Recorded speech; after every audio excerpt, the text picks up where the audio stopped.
ವೀಕ್ಷಕರೇ, ಮೆಗಾ ಸುದ್ದಿಗೆ ಸ್ವಾಗತ. ನಾನು ಶಿಲ್ಪಾ ರಾಜನ್. ಕನ್ನಡ ನಾಡು ನುಡಿ ಸಂಸ್ಕೃತಿ ಅಂತ ದೊಡ್ಡದಾಗಿ ಭಾಷಣ ಮಾಡುವಂತಹ ಸರ್ಕಾರ, ಜನಪ್ರತಿನಿಧಿಗಳು ಈಗ ಕನ್ನಡದ ವಿಚಾರಕ್ಕೆ ಅಂತ ಬಂದಾಗ ಅಲ್ಲಿಯೂ ಅನುದಾನವನ್ನ ಕಡಿತ ಮಾಡೋದಕ್ಕೆ ಮುಂದಾಗ್ತಾ ಇದ್ದಾರೆ. ಕನ್ನಡಕ್ಕೆ ಅಂತ ದುಡ್ಡನ್ನು ಕೂಡ ಬಿಡೋದಿಲ್ವಾ ನೀವು? ಸೊ ಈ ದುಡ್ಡು ಬೇಕಾ ಅಂದ್ರೆ ಅಷ್ಟರ ಮಟ್ಟಿಗೆ ಗ್ಯಾರಂಟಿ ಅನ್ನೋ ಯೋಜನೆಗಳ ಹಿಂದೆ ಬಿದ್ದಿರುವಂತಹ ಸರ್ಕಾರ ಎಲ್ಲ ಇಲಾಖೆಗೂ ಕೊಟ್ಟಿರುವಂತಹ ಅನುದಾನದಲ್ಲಿ ಕತ್ರಿ ಹಾಕೋದಕ್ಕೆ ಪ್ರಯತ್ನ ಮಾಡ್ತಾ ಇದೆ.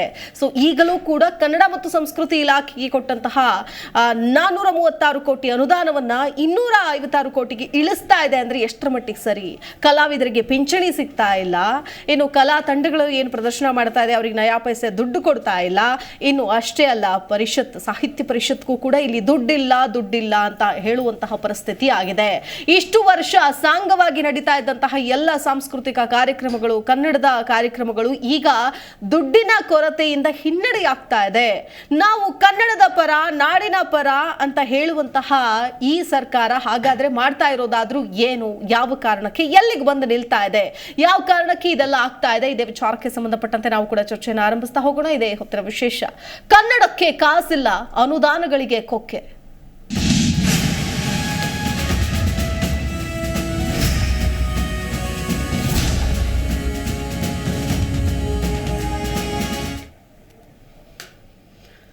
ಕನ್ನಡ ನಾಡು ನುಡಿ ಸಂಸ್ಕೃತಿ ವಿಚಾರ ಅಂತ ಬಂದಾಗ ಒಂದು ಹೆಜ್ಜೆ ಮುಂದೆ ಇಟ್ಟು ಇರುವಂತಹ ದುಡ್ಡನ್ನ ವ್ಯಯ ಮಾಡುತ್ತೆ ಸರ್ಕಾರ ಸರ್ವೇ ಸಾಮಾನ್ಯವಾಗಿ. ಆದರೆ ಈ ಬಾರಿಯ ಕಾಂಗ್ರೆಸ್ ನೇತೃತ್ವದ ರಾಜ್ಯ ಸರ್ಕಾರ ಈ ಒಂದು ದುಡ್ಡಿಗೂ ಕೊಕ್ಕೆ ಹಾಕೋದಕ್ಕೆ ಮುಂದಾಗ್ತಾ ಇದೆ. ಕನ್ನಡ ನಾಡು ನುಡಿಯ ಅಭಿವೃದ್ಧಿಗೆ ಕಾಸಿಲ್ಲ, ಕನ್ನಡ ಕೆಲಸಕ್ಕೂ ಎದುರಾಗಿದೆ ಹಣದ ಕೊರತೆ, ಸಾಹಿತ್ಯ ಸಂಸ್ಕೃತಿ ಕೆಲಸ ಕಾರ್ಯಗಳಿಗೆ ಹೊಡೆತ ಆಗ್ತಾ ಇದೆ, ಸಾಹಿತ್ಯ ಸಮ್ಮೇಳನಗಳಿಗೂ ಕೂಡ ಹಣದ ಮುಗ್ಗಟ್ಟು ಎದುರಾಗಿದೆ, ನುಡಿ ಜಾತ್ರೆ ಸಂಭ್ರಮಕ್ಕೂ ಕೂಡ ಸರ್ಕಾರದಿಂದ ಕತ್ರಿ ಬೀಳ್ತಾ ಇದೆ, ಯಾವುದಕ್ಕೂ ಸಾಲ್ತಾ ಇಲ್ಲ ಅಲ್ಪ ಸ್ವಲ್ಪ ಅನುದಾನ, ಸಾಹಿತ್ಯ ಪರಿಷತ್ತಿಗೂ ಕೂಡ ಅಲ್ಪ ಪ್ರಮಾಣದ ಅನುದಾನವನ್ನ ಕೊಡಲಾಗ್ತಾ ಇದೆ, ಕನ್ನಡ ಪುಸ್ತಕ ಪ್ರಾಧಿಕಾರ ಅನುದಾನ ಅಂತೂ 90% ಇಳಿಕೆಯಾಗಿದೆ.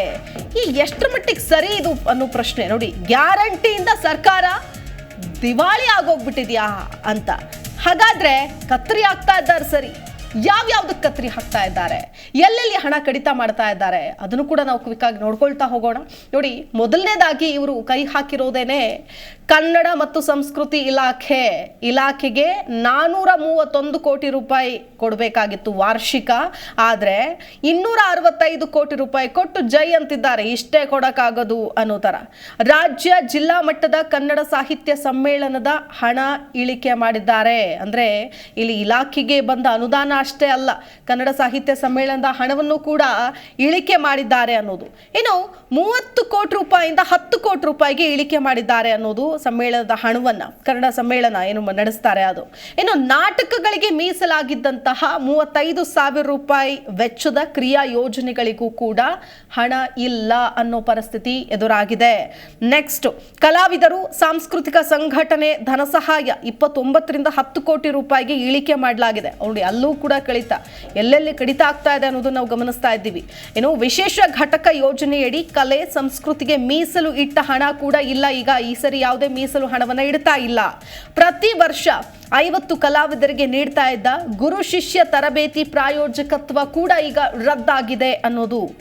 ನೆಕ್ಸ್ಟ್, ರಂಗಮಂದಿರ ಮತ್ತು ಬಯಲು ಮಂದಿರಗಳಿಗೆ ಹಣ ನೀಡ್ತಾ ಇಲ್ಲ. ಕಲಾವಿದರ ಪಿಂಚಣಿಗೆ 5 ವರ್ಷದಿಂದಲೂ ಕೂಡ ಅರ್ಜಿಯನ್ನೇ ಆಹ್ವಾನಿಸಿಲ್ಲ. ಕಲಾವಿದರ ಧನ ಸಹಾಯ 1ನೇ ಕಂತಷ್ಟೇ ಬಿಡುಗಡೆಯಾಗಿದೆ. ಕಲಾ ತಂಡಗಳಿಗೆ ನೀಡಬೇಕಾಗಿದ್ದ ಹಣಕ್ಕೂ ಕೂಡ ಇವರು ಕೊಕ್ಕೆ ಹಾಕಿದ್ದಾರೆ. ಎಲ್ಲಿಗೆ ಹೋಗಿ ನಿಲ್ತಾ ಇದೆ ಹಾಗಾದ್ರೆ? ಅಲ್ಲ, ಇವರು ಕನ್ನಡದ ವಿಚಾರಕ್ಕೇನೆ ಈ ರೀತಿಯಾದಂತಹ ಒಂದು ರಿಯಾಕ್ಷನ್, ಒಂದು ಅಭಿಪ್ರಾಯ ಅಥವಾ ಈ ರೀತಿಯಾದ ತೀರ್ಮಾನಗಳನ್ನು ತೆಗೆದುಕೊಂಡ್ರೆ ಮುಂದಿನ ದಿನಗಳಲ್ಲಿ ಕನ್ನಡ ಉಳಿಸ್ಬೇಕು, ನಾವು ಕನ್ನಡ ಬೆಳೆಸ್ತೀವಿ ಅಂತ ಹೇಳುವಂತಹ ಪ್ರಮೇಯವೇ ಎಲ್ಲಿ ಬರುತ್ತೆ ಹಾಗಾದ್ರೆ? ಕೇವಲ ಭಾಷಣಗಳಿಗೆ ಮಾತ್ರ ಸೀಮಿತ ಆಯ್ತಾ? ಇವ್ರು ಹೋಗಿ ಉದ್ದುದ್ದ ಭಾಷಣ ಕೊಡ್ತಾರೆ ಕಾರ್ಯಕ್ರಮಗಳಲ್ಲಿ. ಕನ್ನಡ ಹಂಗೆ ಉಳಿಸ್ತೀವಿ, ಬೆಳೆಸ್ತೀವಿ, ಸರ್ಕಾರದಿಂದ ವಿಶೇಷ ಅನುದಾನ ಕೊಡ್ತೀವಿ. ಇದ್ದ ಅನುದಾನ ಕೊಡೋದಕ್ಕೂ ಕೂಡ ಸಮಸ್ಯೆ ಆಗ್ತಾ ಇದೆ ಅನ್ನೋದು ಎಷ್ಟರ ಮಟ್ಟಿಗೆ ಸರಿ ಇದೆ ವಿಚಾರಕ್ಕೆ ಸಂಬಂಧಪಟ್ಟಂತೆ ನಾವು ಕೂಡ ಚರ್ಚೆಯನ್ನು ಆರಂಭಿಸ್ತಾ ಇದ್ದೀವಿ. ನನ್ನ ಜೊತೆಗೆ ಅತಿಥಿಗಳು ಕೂಡ ಜಾಯ್ನ್ ಆಗ್ತಾರೆ. ಮೊದಲೇದಾಗಿ ಡಾಕ್ಟರ್ ವಿಶ್ವನಾಥ್ ಜಿಪಿ ಇದ್ದಾರೆ, ಅಧ್ಯಕ್ಷರು ಕನ್ನಡ ಪರ ಸಂಘಟನೆಗಳ ಒಕ್ಕೂಟ. ನಮಸ್ಕಾರ ಸರ್, ಕಾರ್ಯಕ್ರಮಕ್ಕೆ ಸ್ವಾಗತ. ಇನ್ನು ತಾಯ್ನಾಡು ರಾಘವೇಂದ್ರ ಅವರಿದ್ದಾರೆ, ಕರವೇ ಗಜಸೇನೆ ಸಂಸ್ಥಾಪಕರು. ನಮಸ್ಕಾರ, ಕಾರ್ಯಕ್ರಮಕ್ಕೆ ಸ್ವಾಗತ. ಮೊದಲನೇದಾಗಿ ರಾಘವೇಂದ್ರ ಅವರು, ನೋಡ್ತಾ ಇದ್ದೀವಿ ಕನ್ನಡ ನಾಡು ನುಡಿ ಸಂಸ್ಕೃತಿ ಅನ್ನೋ ವಿಚಾರ ಬಂದಾಗ ಸರ್ಕಾರಗಳು ನಮ್ಮ ಸರ್ಕಾರ ಇದ್ದಿದ್ರೆ ಹಿಂಗಿರ್ತಿರ್ಲಿಲ್ಲ ಅಂತೇಳಿ ಯಾವುದೇ ಸರ್ಕಾರ ಅಧಿಕಾರದಲ್ಲಿದ್ದಾಗ ವಿರೋಧದಲ್ಲಿದ್ದವರು ಸರ್ವೇ ಸಾಮಾನ್ಯವಾಗಿ ಮಾತಾಡ್ತಾರೆ, ನಾವಿದ್ದಿದ್ರೆ ಹಿಂಗೆ ಅಂತ. ಬಟ್ ಆದ್ರೆ ಇದೇ ಕಾಂಗ್ರೆಸ್ ಸರ್ಕಾರ ನಾವು ಕನ್ನಡದ ಉಳಿವಿಗಾಗಿ ಶ್ರಮಿಸ್ತೀವಿ, ವಿಶೇಷ ಅನುದಾನಗಳನ್ನ ಕೊಡ್ತೀವಿ ಅಂತ ಇದ್ದ ಸರ್ಕಾರ ಈಗ ಗ್ಯಾರಂಟಿಗಳ ಹಿಂದೆ ಬಿದ್ದು ಗ್ಯಾರಂಟಿಗಳ ಮೊರೆ ಹೋಗಿ ಸರ್ಕಾರ ದಿವಾಳಿಯತ್ತ ಸಾಕ್ತಾ ಇದೆ ಅನ್ನೋದಾಗ್ತಾ ಇದೆ. ಏನು ಹೇಳ್ತೀರಿ ಮೊದಲನೇದಾಗಿ? ಇವಾಗ ಸರ್ಕಾರ ಏನಿದೆ, ಯಾರು ಕನ್ನಡ ಉಳಿವಿಗಾಗಿಲ್ಲ, ಅವರ ಉಳಿವಿಗಾಗಿ ಹೋರಾಟ ಮಾಡ್ತಾ ಇದ್ದಾರೆ. ಈಗ ನೋಡಿ, ಇವತ್ತು ಗ್ಯಾರಂಟಿಗಳಿಂದ ಎಷ್ಟೆಲ್ಲ ಅನಾಹುತಗಳು ಅಂದರೆ, ಒಂದು ಕನ್ನಡ ಅಭಿವೃದ್ಧಿ, ಕನ್ನಡ ಕೆಲಸಗಳು ಮಾಡೋದಕ್ಕೆ ಅಥವಾ ಕನ್ನಡ ಅಭಿವೃದ್ಧಿ ಮಾಡೋದಕ್ಕೆ ದುಡ್ಡಿಲ್ಲ. ಅದಾದ ನಂತರ ಈ ಕಾರ್ಖಾನೆಗಳಲ್ಲಿ ಬೇರೆ ಬೇರೆ ಕಡೆಗೆ ಕೆಲಸಕ್ಕೆ ಜನ ಬರ್ತಾ ಇಲ್ಲ ಈ ಬಿಟ್ಟಿ ಭಾಗ್ಯಗಳು ಕೊಡೋದ್ರಿಂದ. ಈಗ ತುಂಬ ಇವರಿಗೆ ನಾವು ಹೇಳೋದಿಷ್ಟೇ, ಜನಗಳಿಗೆ ಏನಾಗಿದೆ, ನಿಮಗೆ ಈ ರೀತಿ ಒಂದು 2,000 ರೂಪಾಯಿ ಆಸೆಗೋಸ್ಕರ, ಯಾವುದೋ ಒಂದು BTS ಬಸ್ಸಿಗೋಸ್ಕರ ನೀವೆಲ್ಲ ಈ ರೀತಿ ಒಂದು ಮಾರ್ಕೋಬಿಟ್ರೆ ಹೇಗೆ ಉಳಿಯುತ್ತೆ? ಇವತ್ತು ನೋಡಿ, ಕನ್ನಡ ಸಾಹಿತ್ಯ ನಮ್ಮದೆಲ್ಲ ಕನ್ನಡ ಹಬ್ಬ ರೀ. ನಾವೆಲ್ಲ ಈ ಶೆಲ್ಲೆ ಹಾಕ್ಕೊಂಡು ನಾವು ಕೂತ್ಕೊಂಡು ಇವತ್ತು ಅಕ್ಕಪಕ್ಕ ರಾಜ್ಯದವರು ಕರ್ನಾಟಕ ನೋಡಿ ಇದು ಮಾಡ್ತಾ ಇದ್ದಾರೆ. ಅಂಥ ಸಂದರ್ಭದಲ್ಲಿ ಒಂದು ಕನ್ನಡ ಹಬ್ಬ ಮಾಡೋದಕ್ಕೆ ಸರ್ಕಾರದಲ್ಲಿ ದುಡ್ಡಿಲ್ಲ ಅಂದರೆ ಯಾಕೆ ನೀವು ರಾಜೀನಾಮೆ ಕೊಟ್ಟು ಮನೆಗೆ ಹೋಗಿ, ಅಥವಾ ರಾಷ್ಟ್ರಪತಿ ಆಳ್ವಿಕೆನೋ ರಾಜ್ಯಪಾಲರ ಆಳ್ವಿಕೆನಾರು ಮಾಡಲಿ. ಇವತ್ತು ಕನ್ನಡ ಬೇಕು ಅಂತ ಎಲ್ಲ ಕಡೆ ಹೇಳ್ತೀರಾ. ಯಾವುದಾದ್ರು ಒಂದು ವಿಷಯ ತೊಗೊಂಡು ನಾನು ಮಣ್ಣಿನ ಮಗ, ನಾನು ಕನ್ನಡದ ಮಗ ಅಂತ ಹೇಳ್ತೀರಾ. ರಾಜಕೀಯ ಪಕ್ಷಗಳಲ್ಲಿ ಬಂದು ನೀವು ಓಟ್ ಕೇಳಬೇಕಾದ್ರೆ ಕನ್ನಡ ಶೆಲ್ಲೆ ಹಾಕ್ಕೊಂಡು ಬರ್ತೀರಾ. ಆದರೆ ಈ ಸೀಮಿತ ರಾಜಕಾರಣ ಮಾಡೋದಕ್ಕೆ, ಎಲೆಕ್ಷನ್ ವೋಟ್ ಮಾಡೋದಕ್ಕೆ ಮಾತ್ರ ಕನ್ನಡಿಗರು ಬೇಕು. ಬೇರೆ ಎಲ್ಲ ಕೆಲಸಗಳಿಗೂ ಅನುದಾನ ಕೊಡೋದಕ್ಕೆ ಬೇರೆ ಬೇರೆ ರಾಜ್ಯಗಳಿಗೆ, ಬೇರೆ ಬೇರೆ ಸಂಘ ಸಂಸ್ಥೆಗಳಿಗೆ. ಅದಲ್ಲದೆ ನೋಡಿ, ಇವತ್ತು ದುಡ್ಡು ಕನ್ನಡ ಕೆಲಸಕ್ಕಾದರೆ ದುಡ್ಡಿಲ್ಲ ಇವ್ರ ಹತ್ರ. ಅದೇ ಇವ್ರು ನೋಡಿ, ಏನೋ ಒಂದು ನಮ್ಮ ಹತ್ರ ಒಂದು ಇನೋವಾ ನಾವು ಕಾರ್ ತೊಗೊಂಡ್ರೆ ಸುಮಾರು 10 ವರ್ಷ ಏನೂ ಆಗಲ್ಲ. ಆ ರೀತಿ ಇವರು ಯಾವುದೇ ಹೊಸ ಸರ್ಕಾರ ಬರಲಿ, ಯಾರೋ ಒಬ್ಬ ಮುಖ್ಯಮಂತ್ರಿ ಆಗಲಿ, ಒಬ್ಬ ಸಚಿವ ಆಗಲಿ, ಹಳೆ ಸಚಿವ ಯೂಸ್ ಮಾಡಿರೋ ಒಂದು ಕಾರನ್ನು ಇವರು ಮಾಡಲ್ಲ. ಇವರಿಗೆ 40 ಲಕ್ಷ 50 ಲಕ್ಷ ಕೊಟ್ಬಿಟ್ಟು ಕೋಟ್ಯಾಂತರ ರೂಪಾಯಿ ವ್ಯವಹಾರ ಮಾಡಿ ಕಾರ್ಗಳು ತಗೊಳಕ್ಕೆ ದುಡ್ಡಿದೆ, ಇವರು ಮಜಾ ಮಾಡೋಕ್ಕೆ ದುಡ್ಡಿದೆ, ಇವರು ಫಾರಿನ್ ಟ್ರಿಪ್ ಹೋಗೋಕ್ಕೆ ದುಡ್ಡಿದೆ. ಆದರೆ ಕನ್ನಡ ಕೆಲಸ ಮಾಡೋಕ್ಕೆ ದುಡ್ಡಿಲ್ಲ ಅನ್ನೋದಕ್ಕೆ ನಾಚಿಕೆ ಆಗಲ್ವಾ ನಿಮಗೆ? ಏನು ಮಾಡ್ತಾರೆ ಕನ್ನಡ ಸಾಹಿತ್ಯ, ಇನ್ನು ಕನ್ನಡ ಅಧ್ಯಕ್ಷರುಗಳು ಏನಿದಾರಲ್ಲ, ಕನ್ನಡ ಸಚಿವರುಗಳು ಏನು ಮಾಡ್ತಾ ಇದ್ದೀರಾ? ಇವನ್ನ ಆಗಲ್ಲ ನಿಮ್ಮ ಹತ್ರ ಅಂತ ಅಂದವಾಗ ದಯವಿಟ್ಟು ನೀವು ಕರ್ನಾಟಕದಿಂದ ತೊಲಗಿ ಅಂತ ನಾವು ಕನ್ನಡಿಗರು ಹೇಳಬೇಕಾಗತ್ತೆ. ಇವತ್ತು ನೋಡ್ರಿ, ಏನೆಲ್ಲ ನಮ್ಮದೆಲ್ಲ ಗಾರ್ಮೆಂಟ್ಸ್ ಉದ್ಯಮಗಳಿತ್ತು. ಇದು ಮೂಲ ಏನು ಈ ಹಂಚುತ್ತಾರಲ್ಲ ಇವಾಗ ಬಿಟ್ಟಿ ಭಾಗ್ಯಗಳನ್ನ, ಇದು ಎಲ್ಲಿಂದ ಶುರುವಾಯಿತು ಅಂದರೆ, ನಮ್ಮ ಜಯಲಲಿತಾ ಮೇಡಮ್ ಅವರಿದ್ದರು, ಕೇಳಿದ್ರು ತಮಿಳ್ನಾಡಲ್ಲಿ. ಅವಾಗಿಂದ ಪ್ರಾರಂಭವಾಗಿದ್ದು ನಮ್ಮದೆಲ್ಲ ಗಾರ್ಮೆಂಟ್ಸ್ 2,000-1,500 ಜನ ಕೆಲಸ ಮಾಡ್ತಾ ಇರೋದಲ್ಲ, ಗಾರ್ಮೆಂಟ್ಸ್ಗಳ ಮುಚ್ಚೋ ಪರಿಸ್ಥಿತಿ ಬಂತ. ತಮಿಳರೆಲ್ಲ ನಿಮಿಷ ರಾಘವೇಂದ್ರ ಅವರು, ಎಲ್ಲ ಬಿಟ್ಟಿ ಭಾಗ್ಯಗಳು ಕೂಡ ಇದೇ ರೀತಿಯಾಗಿ ಜನರನ್ನ ಹಾಳು ಮಾಡುತ್ತೆ ಅಂತ ಅಲ್ಲ, ಬಟ್ ಅದರಲ್ಲೂ ಒಳ್ಳೆ ವಿಚಾರಗಳಿದೆ, ಅದನ್ನ ತೆಗೆದುಕೊಳ್ಬೇಕಾಗಲ್ಲ. ಬಟ್ ಅದಕ್ಕೋಸ್ಕರ ಸರ್ಕಾರ ಇಲ್ಲಿ ಕೊಕ್ಕೆ ಹಾಕೋದು ತಪ್ಪು ಅನ್ನೋದು ನಾನು ಮಾತಾಡ್ತೀನಿ ನಿಮ್ಮ ಜೊತೆಗೆ. ವಿಶ್ವನಾಥ್ ಅವ್ರು, ನೋಡ್ತಾ ಇದ್ದೀವಿ ಅಂದ್ರೆ ಇಲ್ಲಿ ಎಲ್ಲದಕ್ಕೂ ದುಡ್ಡಿದೆ, ಅಂದ್ರೆ ವಿಶೇಷ ಅನುದಾನ ಇದೆ, ನಮ್ಮ ಹತ್ರ ಯಾವುದೂ ಕೊರತೆ ಇಲ್ಲ, ಗ್ಯಾರಂಟಿಗಳನ್ನು ತರ್ತಿದ್ದೀವಿ ಅಂದ ತಕ್ಷಣ ಅಭಿವೃದ್ಧಿಯನ್ನ ಕಡೆಗಣಿಸಲ್ಲ ಅಂತ ಇವರೇ ಹೇಳಿಕೆಗಳನ್ನ ಕೊಡ್ತಾರೆ. ಬಟ್ ಇರುವಂತಹ ಹಣ ಅಂದ್ರೆ ಎಲ್ಲಾ ಕಡೆಯಿಂದ ತಗೊಂಡೋಗಿ ಹಾಕಿದ್ರು ಕೂಡ ಅಲ್ಲಿ ಹಣ ಸಾಕಾಗ್ತಾ ಇಲ್ಲ. ಆ ಕಾರಣಕ್ಕೋಸ್ಕರ ಕನ್ನಡ ಸಂಸ್ಕೃತಿ ಇಲಾಖೆ ತಾನೇ ಯಾರು ಕೇಳ್ತಾರೆ, ಯಾರು ನೋಡ್ತಾರೆ, ಸ್ವಲ್ಪ ಜಾಸ್ತಿ ಕೊಡೋದು, ಸ್ವಲ್ಪ ಕೊಡೋಣ, ಅರ್ಧ ಕೊಡೋಣ, ಆಲ್ರೆಡಿ ಘೋಷಣೆಯಾದ ಅನುದಾನದಲ್ಲಿ ಈಗ ಕೊಕ್ಕೆ ಆಗ್ತಾ ಇರೋದು. ಏನು ಹೇಳ್ತೀರಿ ಇದಕ್ಕೆ? ನೋಡಿ, ಈಗಾಗಲೇ 465 ಕೋಟಿಯಿಂದ 265 ಕೋಟಿಗೆ ಬಂದಿದೆ. ಇವರಿಗೆ ಸರ್ಕಾರಕ್ಕೆ ನಾಚಿಕೆಗೇಡು ಸಂಗತಿ ಅನ್ಬೇಕು. ಯಾಕಂತಂದ್ರೆ ನಾನು ಹೇಳೋದು, ಇವರು ಅಧಿಕಾರ ಹಿಡಿದಿರೋದೇ ಕನ್ನಡದ ಹೆಸರು ಹೇಳಿ, ಇವ್ರ ಅಧಿಕಾರ ಹಿಡಿದದೇ ಈ ಮಣ್ಣಿನ ಹೆಸರು ಹೇಳಿ, ಈಗ ಅಧಿಕಾರ ಹಿಡಿದಿರೋದೇ ಕನ್ನಡಿಗರ ಹೆಸರು ಹೇಳಿ. ಇವತ್ತು ಅಂಥ ಕನ್ನಡ ನಾಡು, ನೆಲ, ನುಡಿ, ಜಲ, ಭಾಷೆ ಬಗ್ಗೆ ಅಭಿಮಾನ ಪ್ರೀತಿ ಇದ್ದಿದ್ರೆ ಇವ್ರಿಗೆ ನಿಜವಾಗ್ಲೂ ಕೂಡ 465 ಕೋಟಿ ಅಲ್ಲ, ನನ್ನ ಪ್ರಕಾರವಾಗಿ ಕನ್ನಡದ ಉಳಿವಿಗೆ 10,000 ಕೋಟಿ ಅನುದಾನ ಇಟ್ಟು ಕಡಿಮೆ ಅಂತ ಹೇಳ್ತೀನಿ. ಯಾಕೆ ಅಂತಂದರೆ ಇವತ್ತು ನಾವಿರೋದೆಲ್ಲಿ ಕರ್ನಾಟಕದಲ್ಲಿ, ನಾವಿರೋದು ಇವತ್ತು ಯಾವ ಮಣ್ಣಿನಿಂದ ಇವರು ಅಧಿಕಾರ ಅನುಭವಿಸ್ತಾ ಇದ್ದಾರೆ, ಕರ್ನಾಟಕದಿಂದ, ಕನ್ನಡಿಗರಿಂದ. ಇವತ್ತು ಅಂಥ ಕನ್ನಡವನ್ನೇ ಏನೋ ನಿಕೃಷ್ಟವಾಗಿ ನೋಡಿ, ಕನ್ನಡ ಏನೋ ಇವ್ರಿಗೆ ಅವಶ್ಯಕತೆನೇ ಇಲ್ಲ, ಚುನಾವಣೆ ಬಂದಾಗಲೂ ಅಥವಾ ನವೆಂಬರ್ 1 ಬಂದಾಗ ಮಾತ್ರ ಬಾಯ್ ಬಡ್ಕೊತಾರೆ, ನಾವು ಕನ್ನಡದ್ದು ಹಂಗೆ, ನಾವು ಕನ್ನಡದ ಮಕ್ಕಳು, ನಾವು ಕನ್ನಡದ ಅನ್ನ ತಿಂತಾ ಇದ್ದೀವಿ, ಕನ್ನಡಿಗರಿಗೋಸ್ಕರ ಇರ್ತೀವಿ, ಅದು ಇದು ಅಂತ ಬರೇ ಬೊಬ್ಬೆ ಹೊಡಿತಾರೆ, ಮತ್ತು ಭಾಷಣಗಳನ್ನ ಬಿಗಿತಾರೆ. ಹೊತ್ತಾಗಲಿ ಕನ್ನಡವನ್ನು ಉಳಿಸೋಕ್ಕಾಗಲಿ, ಕನ್ನಡವನ್ನು ಬೆಳೆಸೋಕ್ಕಾಗಲಿ ಇವತ್ತು ಇವರು ಯಾವುದೇ ಥರನೂ ಕೂಡ ಮುಂದಾಗಿಲ್ಲ. ಇವ್ರಿಗೇನಿದ್ರು ಇವರು ಅಧಿಕಾರದ ಆಸೆ, ಅಧಿಕಾರದ ದಾಹ, ಅಧಿಕಾರದ ಆಲಸೆಗೋಸ್ಕರ ಇವ್ರಿಗೆ ಕನ್ನಡ ಇಲ್ಲ ಅಂದ್ರೂ ನಡೆಯುತ್ತೆ, ಕನ್ನಡಿಗರು ಇಲ್ಲ ಅಂದ್ರೂ ನಡೆಯುತ್ತೆ. ನೆಕ್ಸ್ಟ್ ಇವ್ರ ಅಧಿಕಾರಕ್ಕೋಸ್ಕರ ಬೇಕಾದ್ರೆ ನಮ್ಮನ್ನೇ ಕನ್ನಡಿಗರನ್ನ ಹೊರಗಾಕಿ ಯಾರನ್ನ ಬೇಕಾದ್ರೂ ಇಲ್ಲಿ ಬಂದು ಸೇರಿಸ್ಕೊಂಡು ಇವ್ರ ಅಧಿಕಾರವನ್ನು ಅನುಭವಿಸೋದಕ್ಕೆ ಏನು ಬೇಕಾದ್ರೂ ಮಾಡ್ತಾರೆ ಅನ್ನೋದಕ್ಕೆ ಇದೊಂದು ನೇರವಾದಂಥ ಉದಾಹರಣೆ. ಯಾಕಂತಂದರೆ ಇವತ್ತು ನೋಡಿ 465 ಕೋಟಿಯಲ್ಲೇ ಅದು ಎಷ್ಟು ಗುಳುಂ ಮಾಡ್ತಾರೋ ಭ್ರಷ್ಟ ಅಧಿಕಾರಿಗಳು, ಭ್ರಷ್ಟ ರಾಜಕಾರಣಿಗಳು ಅನ್ನೋದು ಗೊತ್ತಿಲ್ಲ. ಇನ್ನಂಥದ್ರಲ್ಲಿ 235 ಕೋಟಿ ಅಂದರೆ ಆ 235 ಕೋಟಿಯಲ್ಲಿ ಇನ್ನೆಷ್ಟು ಭ್ರಷ್ಟ ರಾಜಕಾರಣಿಗಳು, ಭ್ರಷ್ಟ ಅಧಿಕಾರಿಗಳು ಇದನ್ನು ಬಳಸ್ಕೊತಾರೆ ಅನ್ನೋದು ಅದು ಲೆಕ್ಕಕ್ಕೆ ಸಿಗ್ದಂಗಾಗಿದೆ. ಹಾಗಾಗಿ ಇವತ್ತು ಈ ರೀತಿಯಾಗಿ ಮಾಡ್ತಾ ಇರುವಂಥದ್ದು ರಾಜ್ಯ ಸರ್ಕಾರ ನಿಜವಾಗ್ಲೂ ಕೂಡ ಕಡಾಖಂಡಿತವಾಗಿ ಕರ್ನಾಟಕ ಪರ ಸಂಘಟನೆಗಳ ಒಕ್ಕೂಟ ಇದನ್ನ ಖಂಡಿತವಾಗ್ಲೂ ಖಂಡಿಸುತ್ತೆ ಅಂತ ಹೇಳಕ್ಕೆ ಇಚ್ಛೆ ಪಡ್ತೀವಿ. ಓಕೆ ಓಕೆ ರಾಘವೇಂದ್ರ ಅವರು, ಅಂದ್ರೆ ಈಗ ನಾವು ನೋಡ್ತಾ ಇದ್ದೀವಿ ಕನ್ನಡ ಪುಸ್ತಕ ಪ್ರಾಧಿಕಾರ ಮತ್ತು ಗಡಿ ಅಭಿವೃದ್ಧಿ ಪ್ರಾಧಿಕಾರಗಳಿಗೆ ಅಂತ ಹಣ ಇದೆ. ಇದರ ಹಣವನ್ನ 90% ಕುಸಿತಗೊಂಡಿದೆ, ಅಂದ್ರೆ 90% ಕಡಿತ ಮಾಡಿದ್ದಾರೆ. ಅಂದ್ರೆ ಗಡಿ ಅಭಿವೃದ್ಧಿ ಪ್ರಾಧಿಕಾರ ನೋಡ್ತಾ ಇದ್ದೀವಿ, ಬೆಳಗಾವಿಯಲ್ಲಿ ಎಷ್ಟು ಗಲಾಟೆಗಳಾಗ್ತಾ ಇರುತ್ತೆ, ಏನೆಲ್ಲ ಆಗ್ತಾ ಇರುತ್ತೆ, ಬಟ್ ಅಲ್ಲಿ ಅಭಿವೃದ್ಧಿ ಪ್ರಾಧಿಕಾರ ಅಂತ ಮಾಡಿದ್ದಾರೆ. ಅಭಿವೃದ್ಧಿ ಪ್ರಾಧಿಕಾರಕ್ಕೆ ಬಿಡಿ ಇಷ್ಟು ದಿನಗಳ ಕಾಲ ಅಧ್ಯಕ್ಷರನ್ನು ಕೂಡ ನೇಮಕ ಮಾಡಿರಲಿಲ್ಲ.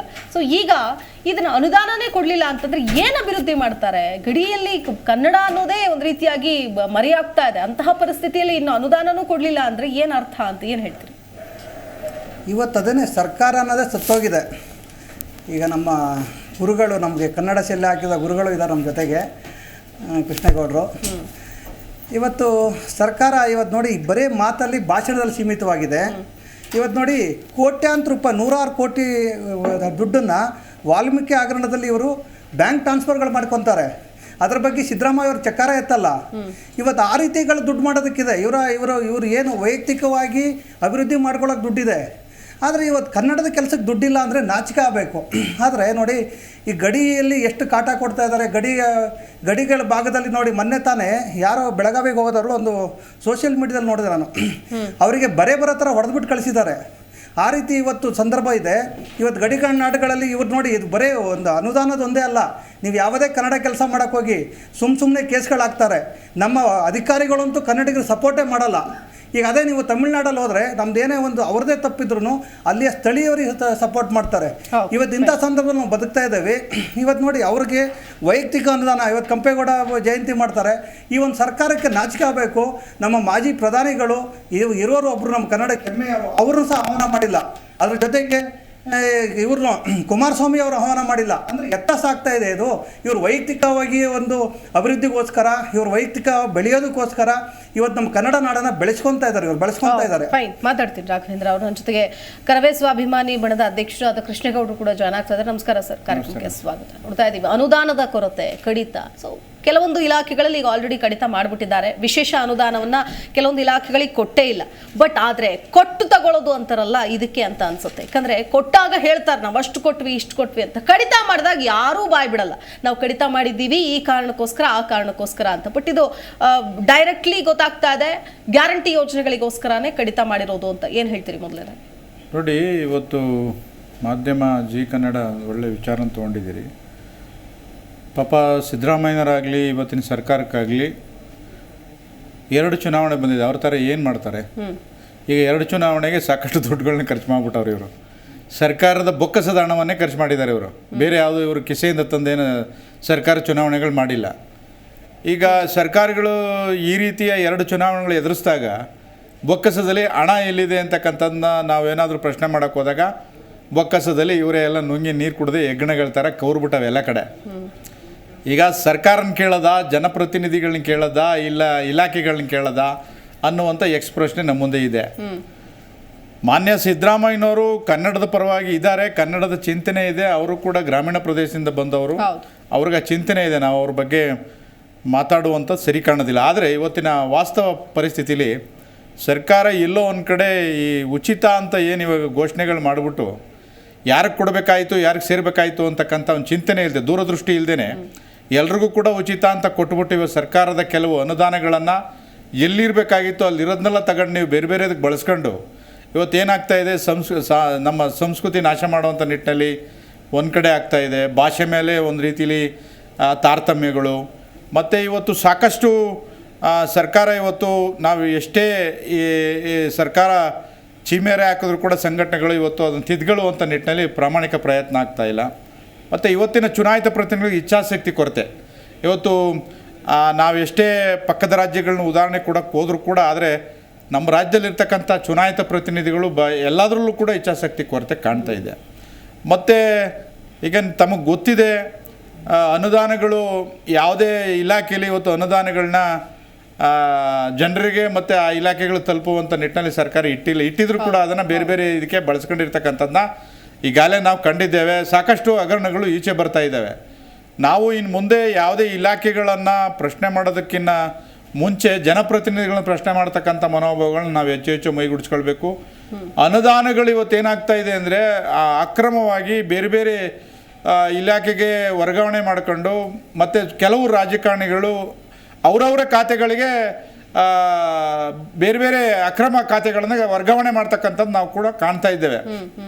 ಮತ್ತು ಅಭಿವೃದ್ಧಿ ಅಂತಕ್ಕಂಥದ್ದು, ಭಾಷಾ ಅಭಿವೃದ್ಧಿ ಅಂತಕ್ಕಂಥದ್ದು, ಸಾಂಸ್ಕೃತಿಕವಾಗಿ ಹಣ ಬಿಡುಗಡೆ ಮಾಡ್ತಕ್ಕಂಥದ್ದು ಇರ್ಬೋದು. ಮತ್ತು ಇವತ್ತು ಭಾಳ ಮುಂದಿನ ದಿನಗಳಲ್ಲಿ ಭಾಳ ಕೆಟ್ಟ ಪರಿಸ್ಥಿತಿಯನ್ನು ನಾವು ಕನ್ನಡಿಗರು ಕಾಣಬೇಕಾಗ್ತದೆ. ಇವತ್ತು ಈ ರೀತಿಯ ಸರ್ಕಾರ ಈ ರಾಜ್ಯದಲ್ಲಿ ಇದೆಯಲ್ಲ ಅನ್ನೋಂಥದ್ದು ಕೂಡ ನಮಗೊಂಥರ ಪ್ರಶ್ನಾರ್ಥಕವಾಗಿ ಕಾಡ್ತಾ ಇದೆ. ಮಾನ್ಯ ಮುಖ್ಯಮಂತ್ರಿಗಳು ಈಗಲಾದ್ರೂ ಕಾಣ್ತಾ ಇರೋದು, ದಯಮಾಡಿ ನಿಮ್ಮ ಮೇಲೆ ಸಾಕಷ್ಟು ಭರವಸೆಗಳಿತ್ತು, ಆದರೆ ಯಾಕೋ ಏನೋ ಗೊತ್ತಿಲ್ಲ, ಹಿಂದೆ ನೀವು ಕೊಟ್ಟಂಥ ಕೊಡುಗೆಗಳಿರ್ಬೋದು, ನೀವು ಮಾಡಿದಂಥ ಒಂದಿಷ್ಟು ಸರ್ಕಾರದ ಆಡಳಿತದ ಒಂದು ಚುರುಕುಗೊಳಿಸ್ತಕ್ಕಂಥದ್ದು ಇರ್ಬೋದು, ಭಾಳ ಉನ್ನತ ಮಟ್ಟದಲ್ಲಿ ಮಾಡಿದ್ರಿ. ಆದರೆ ಈ ಸಾರ್ತಿ ನೀವು ಅಧಿಕಾರ ವಹಿಸ್ಕೊಂಡ ಮೇಲೆ ಯಾಕೋ ಏನೋ ಹಿಂದೆ ಇದ್ದಂಥ ಸಿದ್ದರಾಮಯ್ಯನವ್ರು ನಾವು ಕಾಣೋಕ್ಕಾಗ್ತಾ ಇಲ್ಲ, ಏನು ಅಂತ ಗೊತ್ತಾಗ್ತಾ ಇಲ್ಲ ನಿಮಗೆ ಬೇರೆ ಬೇರೆ ಅಕ್ಕಪಕ್ಕದ ನಿಮ್ಮ ಶಾಸಕರುಗಳು, ಸಚಿವರುಗಳು ಒತ್ತಡದಲ್ಲಿ ನೀವೇನಾದ್ರೂ ಮಣಿತಾ ಇದ್ದೀರಾ. ಮತ್ತು ತಮಗೆ ಗೊತ್ತಿದೆ, ಸಾಂಸ್ಕೃತಿಕ ನಗರದಿಂದ ಬಂದಂಥವ್ರು ತಾವು, ಮೈಸೂರು ವಿಶ್ವದಲ್ಲೇ ಸಾಂಸ್ಕೃತಿಕವಾಗಿ ಇರ್ತಕ್ಕಂಥ ಜಿಲ್ಲೆ, ಆ ಜಿಲ್ಲೆಯಿಂದ ಬಂದಂಥವ್ರು. ಮತ್ತು ಕಟ್ಟಕಡೆಯ ಒಂದು ವ್ಯಕ್ತಿಯಾಗಿ ನೀವು ಅಧಿಕಾರನ ತಗೊಂಡಿದ್ದೀರಿ, ಅಧಿಕಾರ ಚೆನ್ನಾಗಿ ನಡೆಸಿದ್ದೀರಿ ಹಿಂದೆ. ಆದರೆ ಇತ್ತೀಚೆಗೂ ಯಾಕೋ ಏನೋ ಗೊತ್ತಾಗ್ತಾ ಇಲ್ಲ, ಭಾಳ ಒಂದು ಕೆಟ್ಟ ರೀತಿಯಲ್ಲಿ ಸರ್ಕಾರವನ್ನು ನಾವು ನೋಡುವಂಥ ಪರಿಸ್ಥಿತಿನ ನಾವು ಕಾಣುವಂಥದ್ದಾಗಿದೆ ಅಂತಕ್ಕಂಥದ್ದನ್ನ ನಾವು ನೇರವಾಗಿ ಸರ್ಕಾರಕ್ಕೆ ಇವತ್ತು ನಾವು ಕೇಳಲಿಕ್ಕೆ, ಪ್ರಶ್ನೆ ಮಾಡಲಿಕ್ಕೆ ಮುಂದೆ ನಿಂತ್ಕೊಳ್ಬೇಕಾಗ್ತದೆ ಅಂತಕ್ಕಂಥದ್ದು ನಮ್ಮ ಒಂದು ಇವತ್ತಿನ ಚರ್ಚೆಯ ಒಂದು ಪ್ರಮುಖವಾದಂಥ ಒಂದು ಪ್ರಶ್ನೆ. ಮಾತಾಡ್ತೀನಿ ವಿಶ್ವನಾಥ್ ಅವರು, ನೀವು ಕೂಡ ಸಿನಿಮಾ ಒಂದು ರಂಗದಲ್ಲಿ ತೊಡಗಿಸ್ಕೊಂಡಂಥವ್ರು. ಬಟ್ ನೋಡಿ, ಇಲ್ಲಿ ನಾಟಕಗಳಿಗೆ ಮೀಸಲಾಗಿದ್ದಂತಹ 35,000 ರೂಪಾಯಿ ಕ್ರಿಯಾ ವೆಚ್ಚ, ಅಂದರೆ ಅದಕ್ಕೂ ಕೂಡ ದುಡ್ಡಿಲ್ಲ. ಕಲಾವಿದರಿಗೆ, ಸಾಂಸ್ಕೃತಿಕ ಸಂಘಗಳಿಗೆ ನೀಡ್ತಾ ಇದ್ದ ಧನ ಸಹಾಯ 29 ಕೋಟಿ ಕೊಡ್ತಾ ಇದ್ರು, ಅದನ್ನು 10 ಕೋಟಿ ಇಳಿಕೆ ಮಾಡಿದ್ದಾರೆ. ಅಷ್ಟೇ ಅಲ್ಲ, ಕಲಾವಿದರಿಗೆ ಧನ ಸಹಾಯ ಒಂದೇ ಒಂದು ಕಂತು ಕೊಟ್ಟಿದ್ದಾರೆ. ಇನ್ನು ಕಲಾ ತಂಡಗಳಿಗೆ ನೀಡ್ತಾ ಇದ್ರು, ಅಂದರೆ ಹಣಕ್ಕೆ ಏನು ಹಣ ನೀಡ್ತಾ ಇದ್ರು ಅದನ್ನು ಕಂಪ್ಲೀಟ್ ಆಗಿ ಕೊಕ್ಕೆ ಹಾಕಿದ್ದಾರೆ. ಇನ್ನು ಪಿಂಚಣಿ ಅಂತ ಕೊಡ್ತಾ ಇದ್ರು. ಸೊ ಕಲಾವಿದರಿಗೆ, ಹಿರಿಯ ಕಲಾವಿದರಿಗೆ ಪಿಂಚಣಿ ಅಂತ ಕೊಡ್ತಾ ಇದ್ರು. 5 ವರ್ಷ ಆಯ್ತು ಅದಕ್ಕೆ ಅರ್ಜಿ ಆಹ್ವಾನ ಮಾಡಿ. ಸೊ ಈ ಬಾರಿನಾದ್ರೂ ಮಾಡ್ತಾರೆ ಅನ್ನೋ ಅಂತಂದ್ರೆ ಅದು ಕೂಡ ಇಲ್ಲ ಅನ್ನುವಂಥ ಪರಿಸ್ಥಿತಿ. ಏನು ಹೇಳ್ತಾರೆ ನೋಡಿ, ಇದು ನಮ್ಮ ದೌರ್ಭಾಗ್ಯ ಅಂತ ಹೇಳಕ್ಕೆ ಇಚ್ಛೆ ಪಡ್ತೀನಿ. ಯಾಕಂತಂದ್ರೆ ಈಗಾಗಲೇ ರಾಜ್ಯ ಸರ್ಕಾರದವರು ಪೆಟ್ರೋಲ್ ಬೆಲೆಯನ್ನು 3 ರೂಪಾಯಿ ಏರಿಸಿದ್ದಾಯಿತು. ಈಗ ನಿನ್ನೆ ಹಾಲಿನ ದರವನ್ನು 2 ರೂಪಾಯಿ ಏರಿಸಿದ್ದಾಯಿತು. ಈಗ ನೋಡ್ತಾ ಇರಿ, ನಾಳೆ ನಡೆದ್ರಲ್ಲಿ ಕರೆಂಟ್ ಬಿಲ್ಲನ್ನು ಏರಿಸ್ತಾರೆ, ಇನ್ನೊಂದು 2-3 ದಿವಸ ಹೋದರೆ ನೀರಿನ ಬಿಲ್ಲನ್ನು ಏರಿಸ್ತಾರೆ, ವಾಟರ್ ಬಿಲ್ಲನ್ನು ಇನ್ನೊಂದು 2-3 ದಿವಸ ಹೋದರೆ ಎಲ್ಲ ರೀತಿ ಯಾವ್ಯಾವ ದಿಕ್ಕಲ್ಲಿದೆಯೋ ಎಲ್ಲವನ್ನೂ ಕೂಡ ಏರಿಸಿ ಎಲ್ಲದರಲ್ಲೂ ಕಬ್ಜಾ ಮಾಡಿ ಇವರ ಒಂದು ಅಧಿಕಾರದ ಆಸೆಯಿಂದ ಏನು ಗ್ಯಾರಂಟಿಗಳನ್ನು ಘೋಷಣೆ ಮಾಡಿದ್ರೋ ಆ ಗ್ಯಾರಂಟಿಯಿಂದ ಜನಗಳನ್ನು ಒಂದು ರೀತಿ ಗೋರಿ ಕಳಿಸುವಂಥ ಗ್ಯಾರಂಟಿಗೆ ತಂದಿಟ್ಟಿದ್ದಾರೆ. ಆ ರೀತಿಯಾದಂತಹ ಒಂದು ಮನಸ್ಥಿತಿಯನ್ನು ಇವತ್ತು ರಾಜ್ಯ ಸರ್ಕಾರ ಮಾಡ್ಕೊಂಡಿದೆ. ಇವತ್ತು ನೋಡಿ, ನೀವು ಹೇಳ್ದಂಗೆ ಕಲಾವಿದರುಗಳು ಇವತ್ತು ಭಾಳ ಸಂಕಷ್ಟದಲ್ಲಿದ್ದಾರೆ. ಇವತ್ತು ನಾಟಕಗಳನ್ನು ಮಾಡುವಂಥವ್ರು ಇರ್ಬೋದು, ಕಲಾವಿದರು ಇರ್ಬೋದು, ಅಥವಾ ಯಕ್ಷಗಾನ ಇರ್ಬೋದು, ಅಥವಾ ಇನ್ಯಾವುದೋ ಕಲಾ ತಂಡಗಳಿರ್ಬೋದು, ಅದು ಕಂಸಾಳೆ, ವೀರಗಾಸೆ, ಹೀಗೆ ಡೊಳ್ಳು ಕುಣಿತ, ಬಹಳಷ್ಟು ಕಲಾವಿದರುಗಳು ಬಹಳಷ್ಟು ಇವತ್ತು ಸಾಕಷ್ಟು ಸಂಕಷ್ಟದಲ್ಲಿದ್ದಾರೆ. ಯಾಕಂದರೆ ಇವರು ಕೊಡೋ ಅನುದಾನ ಅದು ಏನಕ್ಕೂ ಸಾಕಾಗಲ್ಲ. ಅದು ಯಾವುದಕ್ಕೂ ಕೂಡ ಅದು ಮುಟ್ಟುತ್ತಾ ಅನ್ನೋದು ಒಂದು ದೊಡ್ಡ ಪ್ರಶ್ನೆ. ಆದರೆ ಅದು ಮುಟ್ಟಿದ್ರು ಇವ್ರು ಕೊಡೋದು 300, 200, 500 ಕೊಡ್ತಾರೆ, ಅದು ಎಲ್ಲಿ ಸಾಕಾಗುತ್ತೆ? ಹಾಗಾಗಿ ಈ ರೀತಿಯಾಗಿ ಅದೇನೋ ಅಂತಾರಲ್ಲ, ಮೊಸರಲ್ಲಿ ಕಳ್ಳು ಹುಡ್ಕುವಂಥ ಕೆಲಸವನ್ನು, ಅಂದರೆ ಇವ್ರಿಗೆ ಬೇರೆ ಇನ್ಯಾವುದೂ ಸಿಗಲೇ ಇಲ್ವೇನೋ ಇಂಥದ್ರಲ್ಲಿ ಹೋಗಿ ಹುಡುಕಿ ಎತ್ತಿ ಅದನ್ನು ಕಿತ್ಕೊಳ್ಳೋವಂಥ ಕೆಲಸ ಮಾಡಿದಾರಲ್ಲ, ನಿಜವಾಗ್ಲೂ ಕೂಡ ಇದು ದೇವರು ಕೂಡ ಮೆಚ್ಚಲ್ಲ. ಯಾಕಂತಂದರೆ ಇವತ್ತು ಕಲಾವಿದರು ಎಂಥ ಸ್ಥಿತಿಗೆ ಬಂದಿದ್ದಾರೆ ಅಂದರೆ, ಅವರು ಪಾಪ ಏನೋ ಒಂದು ಕನಸನ್ನು ಕಟ್ಕೊಂಡು ಕಲೆಗೆ ಅವ್ರನ್ನೇ ಜೀವನವನ್ನು ಮುಡಿಪಾಗಿಟ್ಟಿರ್ತಾರೆ. ಅವ್ರಿಗೊಂದು ನಿವೇಶನ ಇರಲ್ಲ, ಅವ್ರಿಗೊಂದು ಜಾಗ ಇರಲ್ಲ, ಅವ್ರಿಗೊಂದು ಬಾಡಿಗೆ ಕಟ್ಟಕ್ಕೆ ಶಕ್ತಿ ಇರೋದಿಲ್ಲ, ಮಕ್ಕಳಿಗೆ ಫೀಸ್ ಕಟ್ಟಕ್ಕೆ ಶಕ್ತಿ ಇರೋದಿಲ್ಲ, ಮನೆಗೆ ರೇಷನ್ ತೊಗೊಂಡೋಗೋ ಶಕ್ತಿ ಇರೋದಿಲ್ಲ. ಆದರೆ ಕುಲಕಸುಬುನೋ ಅಥವಾ ಒಂದು ಅದ್ರ ಮೇಲಿರುವಂಥ ಕಲೆ ಮೇಲಿರುವಂಥ ಪ್ರೀತಿನೋ ಗೌರವನೋ ಅದನ್ನೇ ರೂಢಿಸ್ಕೊಂಡು ಅದನ್ನೇ ಬೆಳೆಸ್ಕೊಂಡು ಬಂದಂತಹ ಇವತ್ತು ಕಲಾವಿದರಿಗೆ ಈ ರೀತಿಯಾದ ದುಸ್ಥಿತಿಗೆ ತಂದಿಡ್ತಾ ಇದ್ದಾರೆ. ಮತ್ತು ಸಾಹಿತಿಗಳು ಕೂಡ ಇದರಲ್ಲಿ, ಸಾಹಿತಿಗಳಿಗೂ ಕೂಡ ಇವತ್ತು ಬಹಳಷ್ಟು ಸಂಕಷ್ಟದಲ್ಲಿದ್ದಾರೆ. ಇವ್ರು ಕೊಡುವಂಥ ಅನುದಾನ ಆಗಲಿ ಅಥವಾ ಪಿಂಚಣಿ ಇನ್ನೊಂದು ಮತ್ತೊಂದು ಯಾವುದು ಕೂಡ ಸಾಕಾಗಲ್ಲ.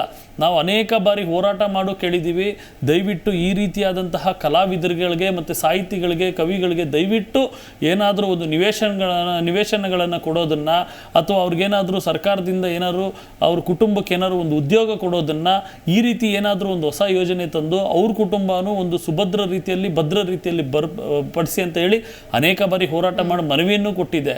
ಆದರೆ ಇವತ್ತೇನಾಗಿದೆ ಅಂತಂದರೆ ಸರ್ಕಾರಕ್ಕೂ ಕಣ್ಣಿಲ್ಲ, ಕನ್ನಡ ಪ್ರಾಧಿಕಾರ ಇಲಾಖೆಗೂ ಕಣ್ಣಿಲ್ಲ, ಮತ್ತು ಅದನ್ನು ನಡೆಸುವಂಥ ಸಚಿವರುಗಳಿಗೂ ಕಣ್ಣಿಲ್ಲ, ಮತ್ತು ಆ ಒಂದು ಅಧಿಕಾರಿಗಳಿಗೂ ಕೂಡ ಅದಕ್ಕೆ ಮಾನವೀಯತೆ ಇಲ್ಲ. ಯಾಕಂದರೆ ಇವತ್ತೇನಾಗಿದೆ ಅಂತಂದರೆ ಏನೋ ಉದಾಸೀನತೆ ಬಿಡೋ ಇರ್ತಾರೆ, ಅವರೇನೋ ಕೇಳಿದ್ರೆ ಕೇಳ್ತಾರೆ, ಬಿಟ್ಟರೆ ಬಿಡ್ತಾರೆ, ನಮಗೇನು ಅನ್ನೋ ರೀತಿಯಲ್ಲಿ ಈ ರೀತಿ ಉದಾಸೀನ ಉಡಾಫೆಯನ್ನು ಹೊಡ್ಕೊಂಡು ಇವತ್ತು ಆ ಕಲಾವಿದರಿಗೆ ಮಾಡ್ತಾ ಇರೋವಂಥ ಘನಘೋರ ಅನ್ಯಾಯ ಇದು.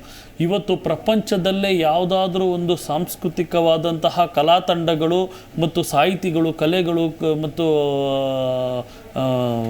ಪ್ರತಿಯೊಬ್ಬ ಸಾಹಿತಿಗಳು ಅಥವಾ ಕವಿಗಳಿದ್ದಾರೆ ಅಂತಂದರೆ ಕಲಾವಿದರಿದ್ದಾರೆ ಅಂದರೆ ಅದು ಪ್ರಪಂಚದಲ್ಲೇ ನಮ್ಮ ಕರ್ನಾಟಕ, ಭಾರತದಲ್ಲೇ ಅದು ನಮ್ಮ ಕರ್ನಾಟಕದ ಮಣ್ಣಿನ ಸೊಗಡಿನ ಕಲೆಗಳು. ಇವತ್ತು ಅಂತಹ ಕಲಾವಿದರಿಗೆ ಇವ್ರು ಮಾಡ್ತಾ ಇರೋವಂಥ ಇದು ದೊಡ್ಡ ಅವಮಾನ ಮತ್ತು ನಿಜವಾಗ್ಲೂ ಕೂಡ ಇದನ್ನು ಸಹಿಸೋದಕ್ಕೆ ಬರೋದಿಲ್ಲ. ಹಾಗಾಗಿ ಸರ್ಕಾರದವರು ಈ ರೀತಿಯಾಗಿ ಅವ್ರಿಗೆ ಅನುದಾನ ಕಡಿತಗೊಳಿಸೋದಕ್ಕಿಂತ ದಯವಿಟ್ಟು ಅವ್ರುಗಳಿಗೆ ಹೆಚ್ಚು ಅನುದಾನವನ್ನು ಮತ್ತು ಏನಾದ್ರು ನಿವೇಶನಗಳನ್ನು, ಜಾಗಗಳನ್ನು ಮತ್ತು ಅವ್ರ ಕುಟುಂಬಕ್ಕೆ ಒಂದು ಉದ್ಯೋಗ ಕೊಡೋ ನಿಟ್ಟಿನಲ್ಲಿ ಅವರ ಕಲೆಯನ್ನು ಜೀವಂತಗೊಳಿಸ್ಬೇಕು. ಇಲ್ಲ ಅಂತಂದರೆ ಮುಂದಿನ ಪೀಳಿಗೆ ಈ ಕಲಾ ತಂಡಗಳಿತ್ತ ಅಥವಾ ಕವಿಗಳಿದ್ರ ಅಥವಾ ನಾಟಕಕಾರರಿದ್ರ ಅಥವಾ ಕಂಸಾಳೆ, ವೀರಗಾಸೆ, ಡೊಳ್ಳು ಕುಣಿತ ಈ ರೀತಿಯಾದಂತಹ ಯಾವುದಾದ್ರು ಕಲೆಗಳು ಇತ್ತ ಅನ್ನೋದೇ ನಾವೆಲ್ಲ ದುರ್ಬಿನ್ನಾಗಿ ಹುಡುಕ್ಬೇಕಾಗಿದೆ. ಯಾಕಂದರೆ ಇವತ್ತು ಅನೇಕ ಕಲೆಗಳು ಇವತ್ತು ನಶಿಸಿ ಹೋಗ್ತಾ ಇದೆ. ಹಾಗಾಗಿ ಸರ್ಕಾರದವ್ರು ದಯವಿಟ್ಟು ಇದ್ರ ಬಗ್ಗೆ ಗಮನ ಹರಿಸಿ ಇನ್ನಷ್ಟು ಅವ್ರಿಗೆ ಅನುದಾನ ಕೊಡೋದ್ ನಿಟ್ಟಿನಲ್ಲಿ ಮುಂದಾಗಬೇಕು ಹೊತ್ತಾಗಲಿ ದಯವಿಟ್ಟು ಈ ರೀತಿಯಾಗಿ ನಿಮ್ಮ ದುರಾಸೆಯಿಂದ ಅವ್ರುಗಳ ಅನುದಾನವನ್ನು ಕಡಿತಗೊಳಿಸಬಾರ್ದು ಅಂತ ಈ ನಿಟ್ಟಿನಲ್ಲಿ ಹೇಳಕ್ಕೆ ಇಚ್ಛೆ ಪಡ್ತೀನಿ. ರಾಘವೇಂದ್ರ ಅವರು, ಈಗಾಗಲೇ ನಾವು ಬೇರೆ ಬೇರೆ ಪ್ರಾಧಿಕಾರಗಳನ್ನ ಮಾಡಿದ್ರು. ಮರಾಠ ಪ್ರಾಧಿಕಾರ ಮಾಡಿದ್ರು, ಮರಾಠಿಗರನ್ನ ಓಲೈಕೆ ಮಾಡೋದಕ್ಕೋಸ್ಕರ ಅಲ್ಲಿ ಅನುದಾನ ಕೊಟ್ಟರು. ಬಟ್ ಆದರೆ ಕಡಿತ ಮಾಡೋ ವಿಚಾರ ಅಂತ ಬಂದಾಗ ಕನ್ನಡದಷ್ಟೇ ಅನ್ನೋದು ಅಂದರೆ ಎಂತಹ ಕನ್ನಡ ವಿರೋಧಿ ಸರ್ಕಾರನ ಇದು? ಅಥವಾ ಕನ್ನಡಕ್ಕೆ ಅನ್ನುವಂತಹ ಒಂದು ಸ್ಥಾನಮಾನ ಕೊಡೋದಕ್ಕೆ ಇಚ್ಛೆ ಇಲ್ವಾ? ಅಥವಾ ಯಾವ ರೀತಿ ಉದ್ದಟತನ ಇದು ಅಂತ ಅನ್ಸುತ್ತೆ ನಿಮಗೆ? ಅಲ್ಲ, ಇವಾಗ ಕನ್ನಡಿಗರು ಎಲ್ಲ ಏನೇ ಮಾಡಿದ್ರು ಸುಮ್ಮನೆ ಇರ್ತಾರೆ. ಈಗ ನೋಡಿ, ಮುಂಚೆ ಎಲ್ಲ ಪೈಸಾ ಲೆಕ್ಕದಲ್ಲಿ ಡೀಸೆಲ್ ಪೆಟ್ರೋಲ್ ಜಾಸ್ತಿ ಆಯ್ತು ಅಂದ್ರೆ ಬೀದಿಗಿಳಿತಾ ಇದ್ರು. ಇವಾಗ ಏನಾದ್ರು ನಾವು ಕನ್ನಡ ಶೆಲ್ಲೆ ಹಾಕೊಂಡು ಬೀದಿಗಿಳಿದ್ರೆ ಅವ್ನು ಯಾರೋ BJP ಅವನಪ್ಪ, ಇವನು ಯಾರೋ ಕಾಂಗ್ರೆಸ್ ಅವನು, ಇವನು JDS ಅವನು ಅಂತ ನಮಗೆ ಒಂದು ಪಟ್ಟ ಕಟ್ಬಿಡ್ತಾರೆ. ಈಗ ಇಂಥ ಸಂದರ್ಭದಲ್ಲಿ ಇಲ್ಲ ಅಂದ್ರೆ ಅವರ ಬಲಾತ್ಕಾರವಾಗಿ ಪೊಲೀಸರುಗಳು ಅವ್ರು ಹೇಳಿದಂಗೆ ಕೈಗೊಂಬೆಗಳಾಗಿದ್ದಾರೆ. ಅವ್ರ ಮುಖಾಂತರ ನಮ್ಮನ್ನ ಹತ್ತಿಕ್ಕೋ ಕೆಲಸ ಮಾಡ್ತಾರೆ. ಇವತ್ತು ನೋಡಿ, ಬರೀ ಕನ್ನಡ ಇದಕ್ಕೆ ಸಾಹಿತ್ಯ ಬರೀ ದುಡ್ಡಿಲ್ಲ ಅಂತಲ್ಲ, ಇವತ್ತು ಕನ್ನಡ ಶಾಲೆಗಳು ನಮ್ಮ ಮಲೆನಾಡು ಭಾಗದಲ್ಲಿ ಕನ್ನಡ ಶಾಲೆಗಳು ಬೀಳ್ತಾ ಇದೆ, ಸೋರ್ತಾ ಇದೆ, ಪಾಠ ಮಾಡೋದಿರೋ ಸ್ಥಿತಿಲಿದೆ. ಅಂಥ ಶಾಲೆಗಳನ್ನು ಒಂದು ಅಭಿವೃದ್ಧಿ ಮಾಡ್ತಾ ಇಲ್ಲ. ನಾವೇನೋ ಇವಾಗ ನಮ್ಮ ಸಚಿವರಾಗಿರೋ ಮಧು ಬಂಗಾರಪ್ಪ ಅವರು ನಮ್ಮ ಮಲೆನಾಡು ಶಾಲೆಗಳಿಗೆಲ್ಲ ಅಭಿವೃದ್ಧಿ ಮಾಡ್ತಾರೆ ಅಂತ ಅಂದ್ಕೊಂಡಿದ್ದೀವಿ. ಆದರೆ ಅವರಿಗೂ ಅನುದಾನದ ಕೊರತೆ ಇರಬೇಕು. ಯಾವುದೇ ಒಂದು ಶಾಲೆ, ಹೊಸ ಶಾಲೆಗಳು ಅಭಿವೃದ್ಧಿ ಆಗ್ತಾ ಇಲ್ಲ. ಇವತ್ತು ಕನ್ನಡ ಶಾಲೆಗಳೇ ಅಭಿವೃದ್ಧಿ ಇಲ್ಲ ಅಂದ್ರೆ ಕನ್ನಡ ಎಲ್ಲಿ ಉಳಿಯುತ್ತೆ ನಮ್ಮ ರಾಜ್ಯದಲ್ಲಿ? ಆ ರೀತಿ ಒಂದು ಪರಿಸ್ಥಿತಿ ತಂದಿಟ್ಟಿದೆ. ಈಗ ನಾವು ಜ್ಞಾನಪೀಠ ಪ್ರಶಸ್ತಿ ಒಂದು 8 ಜನ ನಾವು ಇಡೀ ನಮ್ಮ ಯಾವ ಇದರಲ್ಲೂ ಇಲ್ಲ, ಯಾವ ಒಂದು ರಾಜ್ಯದಲ್ಲೂ ಪಡೆದ ಅತಿ ಹೆಚ್ಚು ಸ್ಥಾನ ನಾವು ಪಡೆದಿದ್ದೇವೆ. ಆವಾಗಿಂದ ಕನ್ನಡದ ಬಗ್ಗೆ ಅದನ್ನು ಅನುದಾನ ಮತ್ತು ಹಿಂದಿರುವಂಥ ಹೋರಾಟಗಾರರಿಗೆ ಒಂದು ಕನ್ನಡದ ಒಂದು ಆಸಕ್ತಿ ಇರೋದ್ರಿಂದ ಇವಾಗಿನ ಯುವಕರು ಸಹ ಏನಾಗಿದೆ, ಕನ್ನಡ ಶೆಲೆ ಹಾಕೊಂಡ್ರೆ ಅವ್ರೇನು ನಮ್ಮನ್ನು ಗುಂಡಾಗಳ ರೀತಿ ನೋಡ್ತಾರೆ. ಎಲ್ಲೋ ಅವರಿಗೆ ರೋಡ್ ಜಾಮ್ ಆದ ತಕ್ಷಣ ಬೈಕೊಂಡು ಹೋಗ್ತಾರೆ. ಅದೇ ಅವ್ರಿಗೆ ಕಾವೇರಿ ಅವ್ರ ಮನೆಗೆ ಬಂದಿಲ್ಲ ಅಂದ ತಕ್ಷಣನೇ ಅವಾಗ ಕನ್ನಡ ನೆನಪಾಗುತ್ತೆ, ಹೋರಾಟ ಮಾಡ್ತಿದ್ರಲ್ಲ ಅಂತ. ಇವತ್ತು ಎಲ್ಲದಕ್ಕೂ ಅಟ್ಲೀಸ್ಟ್ ಹೋರಾಟ ಮಾಡಿ ತಗೊಳ್ಳೋವಂಥ ಪರಿಸ್ಥಿತಿ ನಮ್ಗೆ ಬಂದಿದೆ. ಅದನ್ನು ಇವತ್ತು ನಮಗೊಂದು ಪ್ರಶ್ನೆ ಕಾಡ್ತಾ ಇದ್ದೀವಿ, ಇವಾಗ ಯಾಕೆ ಬೇಕು ಸರ್ಕಾರ ಅಂತ. ಇವತ್ತು ನೋಡಿ, ಇವರು ಭಾಗ್ಯಗಳನ್ನ ಕೊಡಲಿ, ಬೇಡ ಅಂತ ಹೇಳಲ್ಲ, ಆದರೆ ಶಿಕ್ಷಣ ಕೊಡಲಿ, ಉಚಿತ ಶಿಕ್ಷಣ ಮಾಡಲಿ. ಇವತ್ತು ನಾಯಿ ಕೂಡೆ ಥರ ಖಾಸಗಿ ಶಾಲೆಗಳಾಗಿದ್ದಾವೆ. ಇವತ್ತು ಅವ್ರದ್ದು ನೋಡ್ರಿ, ಒಂದು ಇಂಜಿನಿಯರಿಂಗ್ ಒಂದು ಸೇರಿಸ್ಬೇಕು ಅಂದರೆ ನಾವು ಈ 3 ಲಕ್ಷದ ಮೇಲೆ ನೀವು ದುಡ್ಡನ್ನು ತಗೊಂಡು ಹೋಗಂಗಿಲ್ಲ ಅಂತ ಹೇಳ್ತಾರೆ. IT ಆಗುತ್ತೆ, ರೇಡ್ ಆಗುತ್ತೆ ಅಂತಾರೆ. ಆದರೆ ನಮ್ಮ ಪಬ್ಲಿಕಲ್ಲಿ ಕೇಳ್ತಾರೆ, ನಮ್ಮದು ಡೊನೇಷನ್ 9 ಲಕ್ಷ, ನಮ್ಮದು 20 ಲಕ್ಷ, ದೊಡ್ಡ ದೊಡ್ಡ ಮಠಗಳ ಕಾಲೇಜುಗಳು ಕೇಳ್ತಾ ಇರೋದು ಇವತ್ತು. ಈ ರೀತಿ ಪರಿಸ್ಥಿತಿ ಇವತ್ತು ಏನಾಗುತ್ತೆ, ಮೊದಲನೇ ಹಂತದ ಭ್ರಷ್ಟಾಚಾರ. ಒಬ್ಬ ಹುಡುಗ 9 ಲಕ್ಷ ಡೊನೇಷನ್ ಕೊಟ್ಟು ಅವನೊಬ್ಬನ ಇಂಜಿನಿಯರಿಂಗ್ ಮಾಡ್ದ ಅಥವಾ ಬೇರೆ ಏನೋ ಮಾಡ್ದ ಅಂದಾಗ ಅವನೇನು ಮಾಡಬೇಕು, ಮತ್ತೆ ಜಾಬಿಗೆ ಸೇರ್ಕೋಬೇಕು ಅಂದಾಗ ಲಂಚ ಕೊಡಬೇಕು. ಜಾಬ್ ಆದಮೇಲೆ ಎಲ್ಲೋ ಒಂದು ಹತ್ರ ಒಳ್ಳೆ ಕಡೆ ಪೋಸ್ಟಿಂಗ್ ಬೇಕು ಅಂದ ಲಂಚ ಕೊಡಬೇಕು. ಇದನ್ನೆಲ್ಲ ಮತ್ತೆ ಅವನು ಸಾಯೋವರೆಗೂ ಸಂಬಳದಲ್ಲಿ ತೀರ್ಸೋಕ್ಕಾಗಲ್ಲ.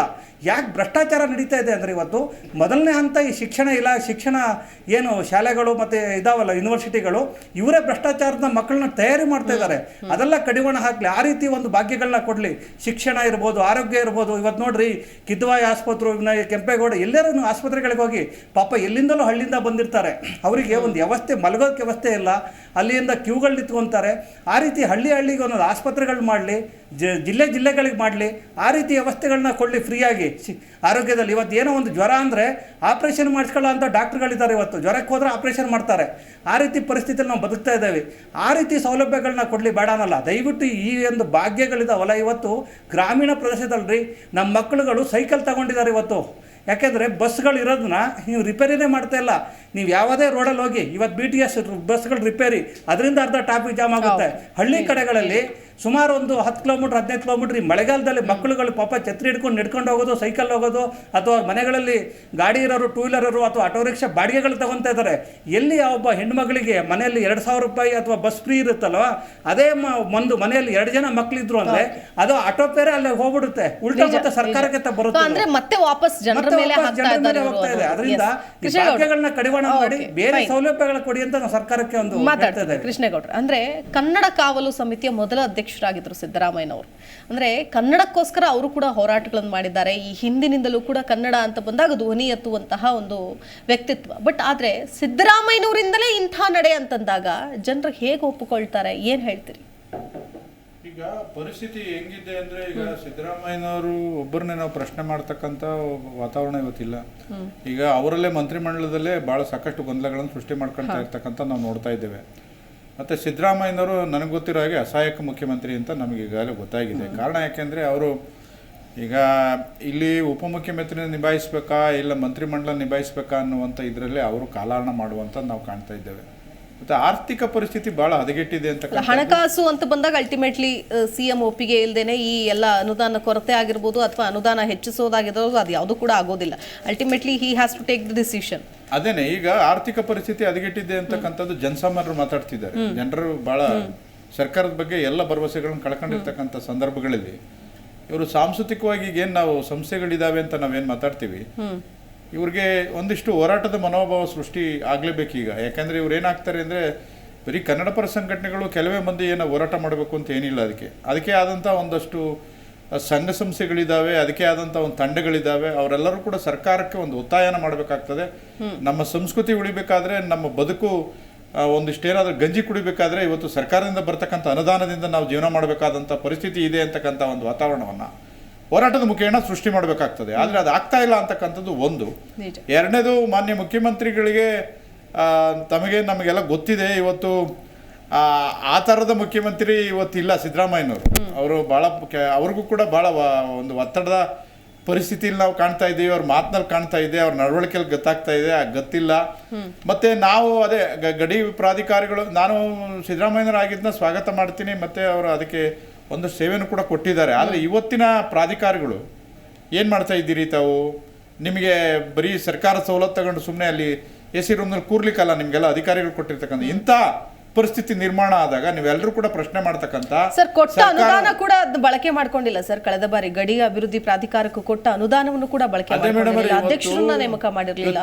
ಅಂದ್ರೆ ಈಗ ಇನ್ನೇನು ಅದನ್ನೇ ಆಗಿಲ್ಲ, ಬಳಕೆ ಆಗಿರ್ಲಿಲ್ಲ, ಸೊ ಕಡಿತ ಮಾಡೋಣ, ಯಾರು ಕೇಳಲ್ಲ ಅನ್ನುವಂತಹ ಒಂದು ಲೆವೆಲ್ಗೆ ಅಲ್ಲ. ಅದೇ ಪರಿಸ್ಥಿತಿ ಏನಾಗಿದೆ, ಆ ಪ್ರಾಧಿಕಾರಿಗಳು ಅಂತ ನಾವೇನು ಕರಿತೀವಲ್ಲ, ಇವತ್ತು ಎಲ್ಲ ಪ್ರಾಧಿಕಾರಿಗಳು ಏನಾಗಿದೆ, ಊಟದ ಕಾರ್ ಬೇಕು, ಅವರು ಸರ್ಕಾರ ಸವಲತ್ತು ಬೇಕು, ವಿದೇಶದಲ್ಲಿ ಪ್ರವಾಸ ಮಾಡಬೇಕು, ಅವರು ಆ ಸವಲತ್ತಿಗೆ ಅಷ್ಟೇ ಅವರಲ್ಲಿ ಕೂತಿರೋದು. ಇದು ಅಭಿವೃದ್ಧಿ ಮಾಡಬೇಕು, ಮತ್ತು ಸಂಸ್ಕೃತಿ ಇಲಾಖೆಯ ಸಮಸ್ಯೆ ಏನು, ಕನ್ನಡದ ಪ್ರಾಧಿಕಾರದ ಸಮಸ್ಯೆ ಏನು, ಗಡಿ ಪ್ರಾಧಿಕಾರಿಗಳ ಸಮಸ್ಯೆ ಏನು, ಮತ್ತು ಇವತ್ತು ಕನ್ನಡದ ಶಾಲೆಗಳು ಗಡಿ ಭಾಗಗಳಲ್ಲಿ ಶಾಲೆಗಳ ಸ್ಥಿತಿಗಳು ನೋಡ್ಬಿಟ್ರೆ ಗ್ರಾಮೀಣ ಪ್ರದೇಶದವರು ಯಾರು ಹೋಗೋದು, ಕಟ್ಟಕಡೆ ಜನರ ಮಕ್ಕಳು ಇವತ್ತು ಸರ್ಕಾರಿ ಶಾಲೆಗೆ ಹೋಗ್ತಕ್ಕಂಥದ್ದು ನಾವು ಕಂಡಿದ್ದೇವೆ. ಆರ್ಥಿಕವಾಗಿ ಇರ್ತಕ್ಕಂಥವ್ರು ಯಾರು ಕೂಡ ಕನ್ನಡ ಶಾಲೆಗಳು ಹೋಗೋದಿಲ್ಲ. ಇವತ್ತು ಸಂಸ್ಕೃತಿನೇ ನಾಶ ಮಾಡಕ್ಕೆ ಹೊರಟ್ರಿ ಇವರು ಸರ್ಕಾರದವರು. ಮುಂದೆ ಇವ್ರು ಏನು ಉಳಿಸ್ತಾರೆ ಅಂತಕ್ಕಂಥದ್ದು ರಾಜ್ಯ ಜನರು ಕೂಡ ಭಾಳ ಸೂಕ್ಷ್ಮವಾಗಿ ಅರ್ಥ ಮಾಡ್ಕೊಳ್ಬೇಕಾಗ್ತದೆ. ನಾವು ಇವಾಗಲೂ ಕೂಡ ಕಾಲ ಮಿಂಚಿಲ್ಲ. ಮಾನ್ಯ ಮುಖ್ಯಮಂತ್ರಿಗಳು ಮತ್ತೆ ಸಂಬಂಧಪಟ್ಟ ಏನು ಸಾಂಸ್ಕೃತಿಕವಾಗಿರ್ತಕ್ಕಂಥ ಸಂಸ್ಥೆಗಳೇನಿದಾವಲ್ಲ, ಇಷ್ಟೊತ್ತು ಕಾಲೇ ಸಾಕಷ್ಟು ಜಾಗೃತಿಯನ್ನು ಮಾನ್ಯ ಮುಖ್ಯಮಂತ್ರಿಗಳಿಗೆ ಜಾಗೃತಿಗೊಳಿಸಬೇಕಾಯ್ತು. ಆದರೆ ಅವು ಯಾಕೋ ಏನೋ ಜಡ್ಡಿಡ್ದು ಅವು ಕೂಡ ಯಾಕೋ ಮೌನಕ್ಕೆ ಶರಣಾಗಿದೆ, ಗೊತ್ತಿಲ್ಲ. ಇಲ್ಲ ಅವರು ಸರ್ಕಾರದ ಅಂಗಸಂಸ್ಥೆಯಾಗಿ ನಡ್ಕೊಳ್ತಾ ಇದ್ದಾವ, ಮತ್ತೆ ಸರ್ಕಾರಕ್ಕೆ ಅವರು ಒಂದು ರೀತಿಯಲ್ಲಿ ಗುಲಾಮರ ಕೆಲಸ ಮಾಡುವಂಥದ್ದು ಆಗ್ತಾ ಇದೆಯಾ ಅಂತಕ್ಕಂಥದ್ದನ್ನು ಕೂಡ ನಾವು ಭಾಳ ಸೂಕ್ಷ್ಮವಾಗಿ ಅವರಿಗೆ ಕಟುವಾದ ಪದಗಳಲ್ಲಿ ಅವ್ರನ್ನ ಪ್ರಶ್ನೆ ಮಾಡುವಂಥ ಮನೋಭಾವ ನಾವು ಕೂಡ ಮಾಡಬೇಕಾಗ್ತದೆ. ಹಾಗಾಗಿ ಸರ್ಕಾರಕ್ಕೆ ನಾವು ಹೇಳ್ತಕ್ಕಂಥದ್ದು ಇಷ್ಟೇ. ಭಾಳ ಇವತ್ತು ನಿಮಗೆ ಹೇಳ್ತೀನಿ, ಈ ಅಂಗನವಾಡಿ ಇದರಲ್ಲಿ 23ರಲ್ಲಿ ಒಳ್ಳೆ ಆಹಾರ ಸರಬರಾಜು ಆಯ್ತಾಯಿತ್ತು. 24ಕ್ಕೆ ನಿಮ್ಗೆ ಹೇಳ್ತೀನಿ, ಮಕ್ಕಳಿಗೂ ಸರಿಯಾಗಿ ಆಹಾರ ಸರಬರಾಗ್ತಾ ಇಲ್ಲ. ಬಾಣಂತಿಯರು ಒಂದು ವಿರೋಧ ಮಾಡ್ತಿದ್ದಾರೆ. ಅಂತ ಕಳಪೆ ಆಹಾರವನ್ನ ಕೊಡುವಂತ ಒಂದು ಪರಿಸ್ಥಿತಿ. ಮತ್ತೆ ಅಲ್ಲಿ ಏನು ಅಂಗನವಾಡಿ ಮಕ್ಕಳುಗಳು ಪಾಪ ಇವತ್ತು ಯಾರು ಹೋಗೋರು, ಕಟ್ಟ ಕಡೆ ಬಡ ಮಕ್ಕಳು. ನೀವು ಅವ್ರಿಗೆ ಇವತ್ತು ನಿಮಗೆ ಹೇಳ್ತೀನಿ, ಬಹಳ ಕೆಟ್ಟ ಪರಿಸ್ಥಿತಿಯಲ್ಲಿ ಸರ್ಕಾರ ಇವತ್ತು ನೀವು ನಡ್ಕೊಳ್ತಾ ಇರ್ತಕ್ಕಂಥದ್ದು ನೋಡಿದ್ರೆ ನಮ್ಗೆ ಬಹಳ ಅಸಹ್ಯ ತಂದಿದೆ. ಮೊನ್ನೆನೂ ಕೂಡ ನಾವು ಸಾಕಷ್ಟು ಒಂದು 10 ಅಂಶಗಳನ್ನು ಮುಖ್ಯಮಂತ್ರಿಗಳು 30 ಜಿಲ್ಲೆಯಿಂದ ಕೂಡ ಪತ್ರ ವ್ಯವಹಾರ ಮಾಡಿದ್ದೇವೆ. ಈ ತರ ಸಮಸ್ಯೆ ಇದೆ. ನೀವು ಬೆಂಗಳೂರಲ್ಲಿ ಕೂತ್ಕೊಂಡು ಆಯಾ ಇಲಾಖೆಗಳಿದ್ರೂ ಕೂಡ ಸರಿಯಾಗಿ ಕಟ್ಟ ಕಡೆ ಜನರಿಗೆ ಸಿಗ್ತಕ್ಕಂಥ ಒಂದು ವ್ಯವಸ್ಥೆ ಇಲ್ಲ. ನೀವು ಯೋಜನೆಗಳು ಕೊಡ್ತೀರಿ, ಆದರೆ ಅದು ಕಟ್ಟ ಕಡೆ ಜನರಿಗೆ ಮುಟ್ತದ ಅಂತಕ್ಕಂಥದ್ದು ಕೂಡ ನಮ್ಗೆ ಇವಾಗ ಎಕ್ಸ್ಪ್ರೆಷನ್ ಕಾಡ್ತಕ್ಕಂಥ ಸರ್ಕಾರದಲ್ಲಿ ಇವತ್ತೇನಾಗ್ತಾ ಇದೆ ನನಗೆ ಅನ್ನಿಸ್ತಂಗೆ, ಇವರು ಸರ್ಕಾರ ಸುಮ್ಮನೆ ಇವರೆಲ್ಲರೂ ರಾಜೀನಾಮೆ ಕೊಟ್ಟು ಮನೆಗೆ ಹೋಗೋದು ಒಳ್ಳೇದು. ಯಾಕೆಂದ್ರೆ ಎಲ್ಲ ಇಲಾಖೆಗಳು, ನಾವು ಸಂಸ್ಕೃತಿ ಇಲಾಖೆ ಒಂದೇ ಅಂತ ಅಲ್ಲ, ಈ ನಾಡಿಗೆ ಬೇಕಾದಂತ ಈ ನಾಡಲ್ಲಿರ್ತಕ್ಕಂಥ ಕಟ್ಟ ಕಡೆ ಜನರ ಸಮಸ್ಯೆಗೆ ನೀವು ಸರ್ಕಾರ ಸ್ಪಂದಿಸ್ತಿಲ್ಲ ಅಂದ್ರೆ ಮತ್ತೆ ಸರ್ಕಾರ ಇದೆಯಾ ಇಲ್ವಾ ಅಂತಕ್ಕಂಥದ್ದನ್ನ ನಾವು ಕೇಳಬೇಕಾಗ್ತದೆ. ನಾನು ಹಿಂದೆ ಒಂದು ಸಾರ್ತಿ ಮಾಧ್ಯಮದಲ್ಲಿ ಹೇಳಿದ್ದೇನೆ, ರಾಷ್ಟ್ರಪತಿ ಆಳ್ವಿಕೆಗೆ ಬಿಟ್ಬಿಟ್ಟು ನೀವು ಸುಮ್ಮನೆ ಮನೆಗೆ ಹೋಗೋದು ಒಳ್ಳೇದು. ಯಾಕೆಂದ್ರೆ ಇವತ್ತು ಸರ್ಕಾರ ಈ ರಾಜ್ಯದಲ್ಲಿ ಸರಿಯಾಗಿ ಯಾವುದೇ ನೀವು ತಗೊಳ್ಳಿ, ಬರೀ ಅವರ ಅಭಿವೃದ್ಧಿ ನೋಡ್ತಾ ಇದ್ದಾರೆ ಹೊರತಾಗಿ ಜನರ ಬದುಕೇನು ಇವತ್ತು ಎಲ್ಲ ದಾರಗಳು ಹೋಗಿದೆ ಬಿಡಿ. ಏನು ನಾವೇನು ಅಂಕಿಅಂಶಗಳು ಕೊಡಬಹುದು, ನೀವು ತಿನ್ನ ಇವತ್ತು ಕಟ್ಟ ಕಡೆಯ ಮಧ್ಯಮ ವರ್ಗದ ಜನರ ಬದುಕು ಇವತ್ತು ಬಹಳ ಕೆಟ್ಟ ಸ್ಥಿತಿಯಲ್ಲಿದೆ. ಹಾಗಾಗಿ ಸರ್ಕಾರ ಬರೋದೇನಕ್ಕೆ, ಜನರ ಸಮಸ್ಯೆಗಳು ಸರಿ ಮಾಡಿ ಸಮಸ್ಯೆಗಳು ಬಗೆಹರಿಸಬೇಕು. ಅದು ಬಿಟ್ಬಿಟ್ಟು ಇನ್ನು ಹೆಚ್ಚು ಹೆಚ್ಚು ಸಾರ್ವಜನಿಕರ ಮೇಲೆ ಹೊರೆ ಆಗ್ತಕ್ಕಂಥ ಪರಿಸ್ಥಿತಿಯನ್ನ ನೀವು ಮಾಡ್ತಾ ಹೋದ್ರೆ ಮತ್ತೆ ನಿಮ್ಮ ಸರ್ಕಾರ ಅಂತ ನಾವು ಯಾಕೆ ಕರಿಬೇಕು? ಮತ್ತೆ ನಿಮ್ಮನ್ನ ಯಾಕೆ ನಾವು ಚುನಾಯಿಸಿ ಕಳಿಸ್ಬೇಕಾಗಿತ್ತು? ಅದಕ್ಕೊಂದು ಸರ್ಕಾರ ಅಂತ ಈ ರಾಜ್ಯದಲ್ಲಿ ಬೇಕಾ? ಅದಕ್ಕೆ ಸಾಕಷ್ಟು ಲಕ್ಷಾಂತರ ರೂಪಾಯಿ ಇವತ್ತು ಹಣ ವೆಚ್ಚ ಆಗ್ತಾ ಇದೆ. ಅದು ನಮ್ಮ ತೆರಿಗೆ ಹಣ, ನಿಮ್ಮದಲ್ಲ.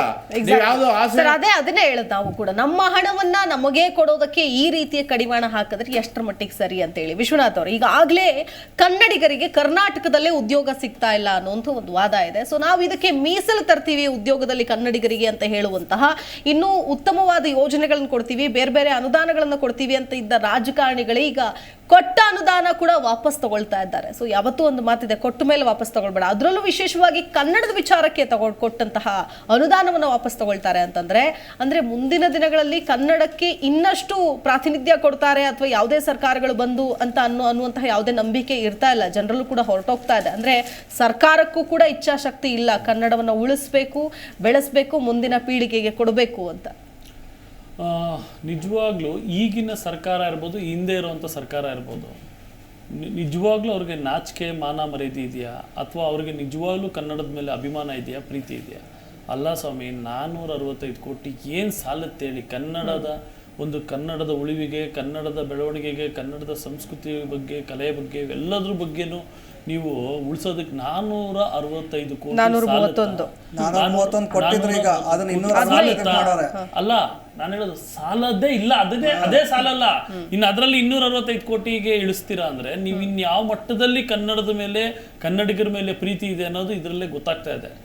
ಇವತ್ತು ಕನ್ನಡಿಗರಿಗೆ ಉದ್ಯೋಗ ಇವರು ಕೊಡೋದಿರ್ಲಿ, ಕರ್ಮ ಬಂತು, ಕನ್ನಡಿಗರು ಉದ್ಯೋಗನೇ ಕಿತ್ಕೊಳ್ಳೋ ರೀತಿಯಲ್ಲಿ ಇವರು ವರ್ತಿಸ್ತಾ ಇದ್ದಾರೆ. ಯಾಕಂತಂದ್ರೆ ನಾವು ನೋಡಿರ್ಬೋದು, ಇವತ್ತು ಸರ್ಕಾರಿ ಇಲಾಖೆಗಳಲ್ಲಾಗಿರ್ಬೋದು, ಸರ್ಕಾರೇತರ ಸಂಸ್ಥೆಗಳದ್ದು ಬ್ಯಾಂಕ್ಗಳಲ್ಲಾಗಿರ್ಬೋದು, ಕಾರ್ಖಾನೆಗಳಲ್ಲಾಗಿರ್ಬೋದು, IT ಸೆಕ್ಟರಲ್ಲಾಗಿರ್ಬೋದು, ಅಥವಾ ಇನ್ನಿತರ ಯಾವುದೇ ಇಲಾಖೆಗಳಲ್ಲಾಗಿರ್ಬೋದು, ಕನ್ನಡವನ್ನ ಬಳಸೋದಕ್ಕಿರ್ಲಿ, ಕನ್ನಡವನ್ನ ಮಾತಾಡಿದ್ರೇನೆ ನನಗೆ ಗೊತ್ತಿಲ್ಲ ಅನ್ನೋ ರೀತಿ ಅಧಿಕಾರಿಗಳನ್ನ ತಂದು ಕುಂಡಿಸ್ತಾ ಇದ್ದಾರೆ.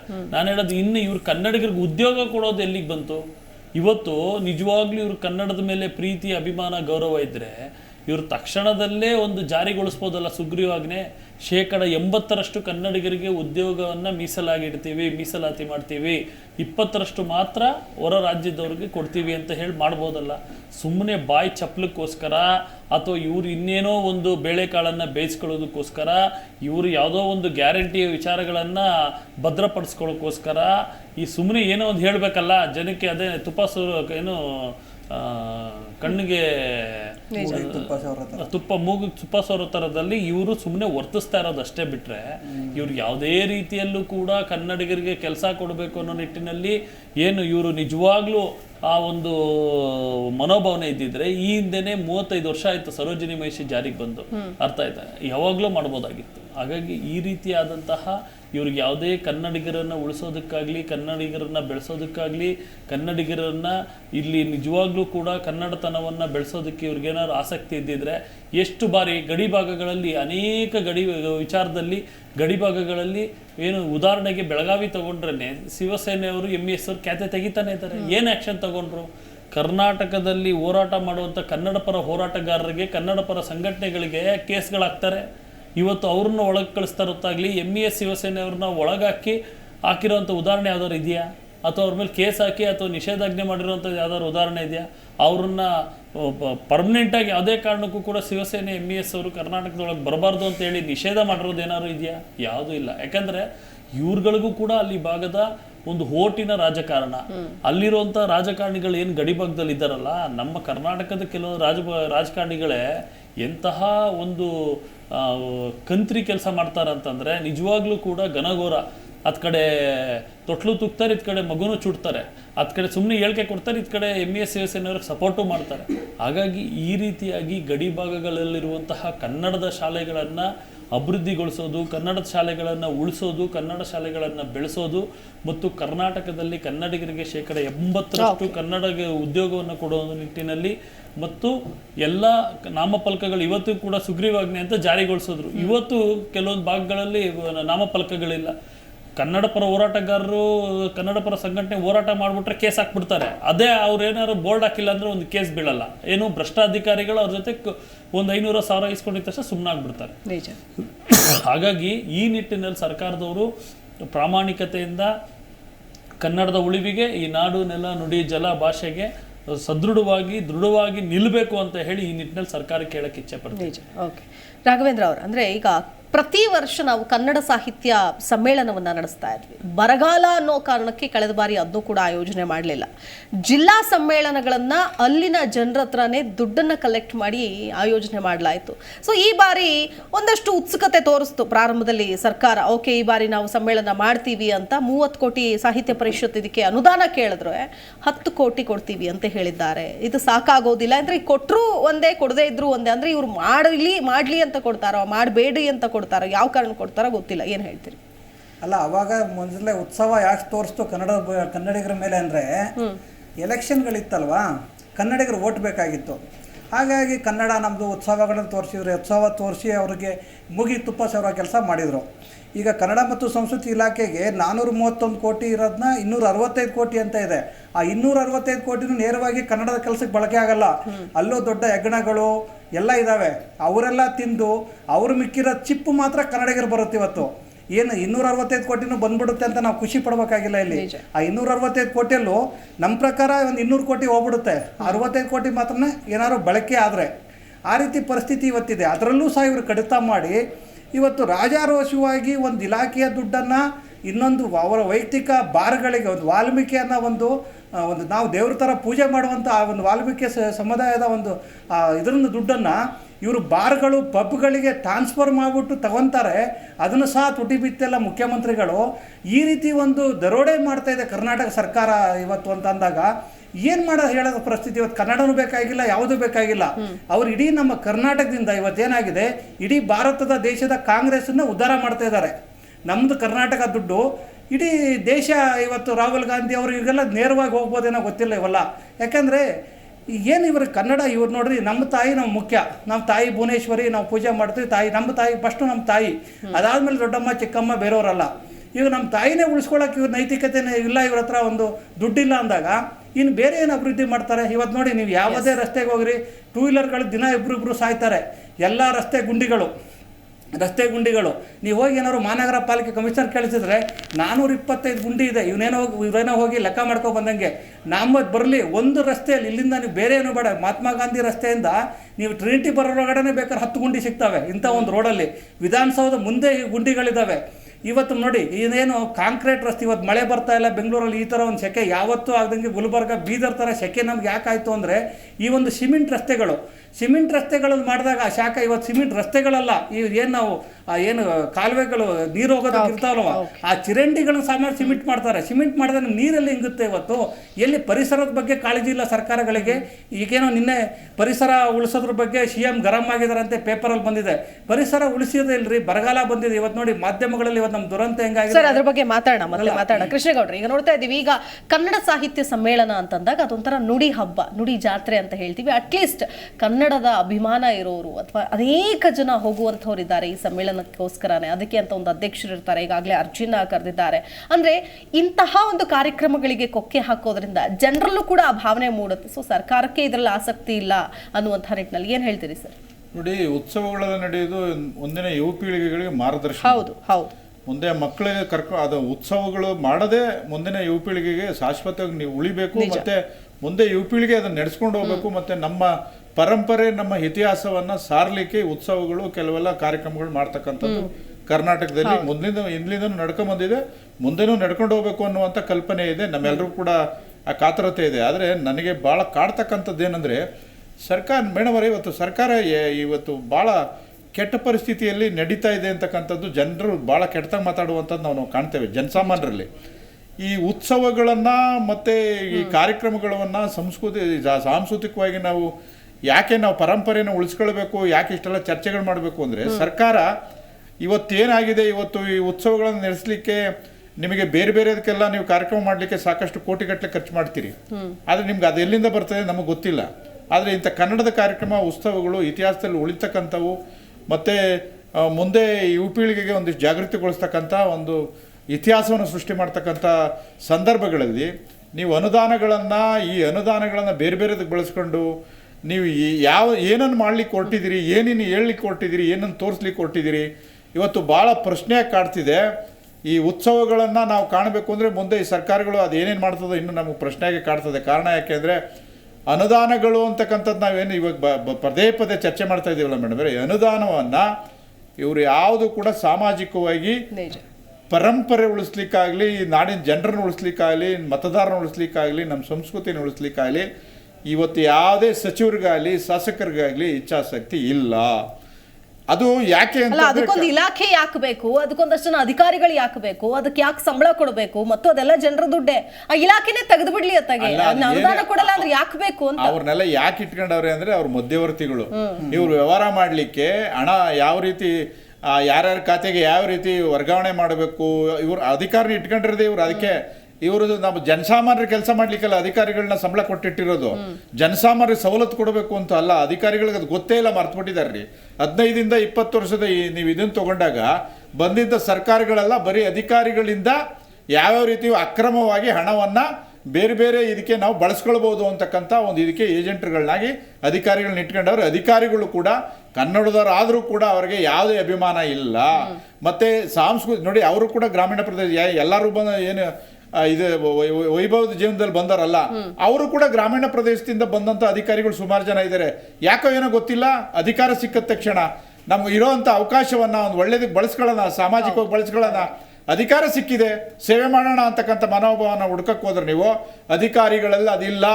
ಅದು ಮಾಡಕ್ ಹೋದ್ರು ಕೂಡ ಅವನ ಮೇಲೆ 108 ಒಂದಿಷ್ಟು ಹಗರಣಗಳನ್ನೇರಿ ಅವನ್ನು ಕೂಡ ಅಲ್ಲಿಂದ ಎತ್ತಂಗಡಿ ಮಾಡ್ತಕ್ಕಂಥ ಒಂದು ವ್ಯವಸ್ಥಿತ ಸಂಚು ನಡೀತಾ ಇದೆ. ಒಳ್ಳೊಳ್ಳೆ ಇಚ್ಛಾಶಕ್ತಿ ಇರ್ತಕ್ಕಂಥ ಅಧಿಕಾರಿಗಳಿದ್ದಾರೆ, ಆದರೆ ಅವ್ರು ಕೆಲಸ ಮಾಡ್ಲಿಕ್ಕೆ ಬಿಡೋದಿಲ್ಲ. ಯಾಕೆಂದ್ರೆ ಅವ್ರಿಗೆ ಏನು ಏಜೆಂಟ್ಗಳು ಕೆಲಸ ಮಾಡಿದ್ರೆ ಮಾತ್ರ ಅಲ್ಲಿ ಅಧಿಕಾರ ಚೇರು ಭದ್ರವಾಗಿರ್ತದೆ. ಇಲ್ಲಾಂದ್ರೆ ಯಾವುದೇ ಕಾರಣಕ್ಕೂ ಅವ್ರನ್ನ ಇರೋಕ್ಕೂ ಬಿಡೋದಿಲ್ಲ. ನಂದು ಭಾಳ ಸರ್ಕಾರಕ್ಕೆ ಮತ್ತು ಜನರ ಧ್ವನಿ ಏನಂದರೆ, ಇವತ್ತು ಮಾತಾಡ್ತಕ್ಕಂಥ ಜನರು ಮಾತಾಡ್ತಿದ್ದಾರಲ್ಲ, ಸರ್ಕಾರದ ಇವತ್ತು ಆಡಳಿತದ ಒಂದು ಯಂತ್ರ ಯಾವ ರೀತಿ ದಿಕ್ಕಲ್ಲಿ ಸಾಗ್ತಾ ಇದೆ ಅಂತಕ್ಕಂಥದ್ದು ಜನರಿಗೆ ಒಂದು ಭಯದ ವಾತಾವರಣ ಸೃಷ್ಟಿಯಾಗಿದೆ ಮೇಡಮ್ ಅವರೇ. ಹಂಗಾಗಿ ಇವತ್ತು ನಾವು ಯಾವುದೇ ಒಂದು ಇಂಥ ಸರ್ಕಾರದಿಂದ ನಾವು ಅಪೇಕ್ಷೆ ಪಡ್ತಕ್ಕಂಥದ್ದು ನನಗೆ ಇವತ್ತು ಸರಿನಾ ಅಂತ ನಮ್ಮ ಪ್ರಶ್ನೆ ಹಾಕೊಳ್ತಕ್ಕಂಥ ವ್ಯವಸ್ಥೆ ನಿರ್ಮಾಣ ಮಾಡಿಬಿಟ್ಟಿದ್ದಾರೆ.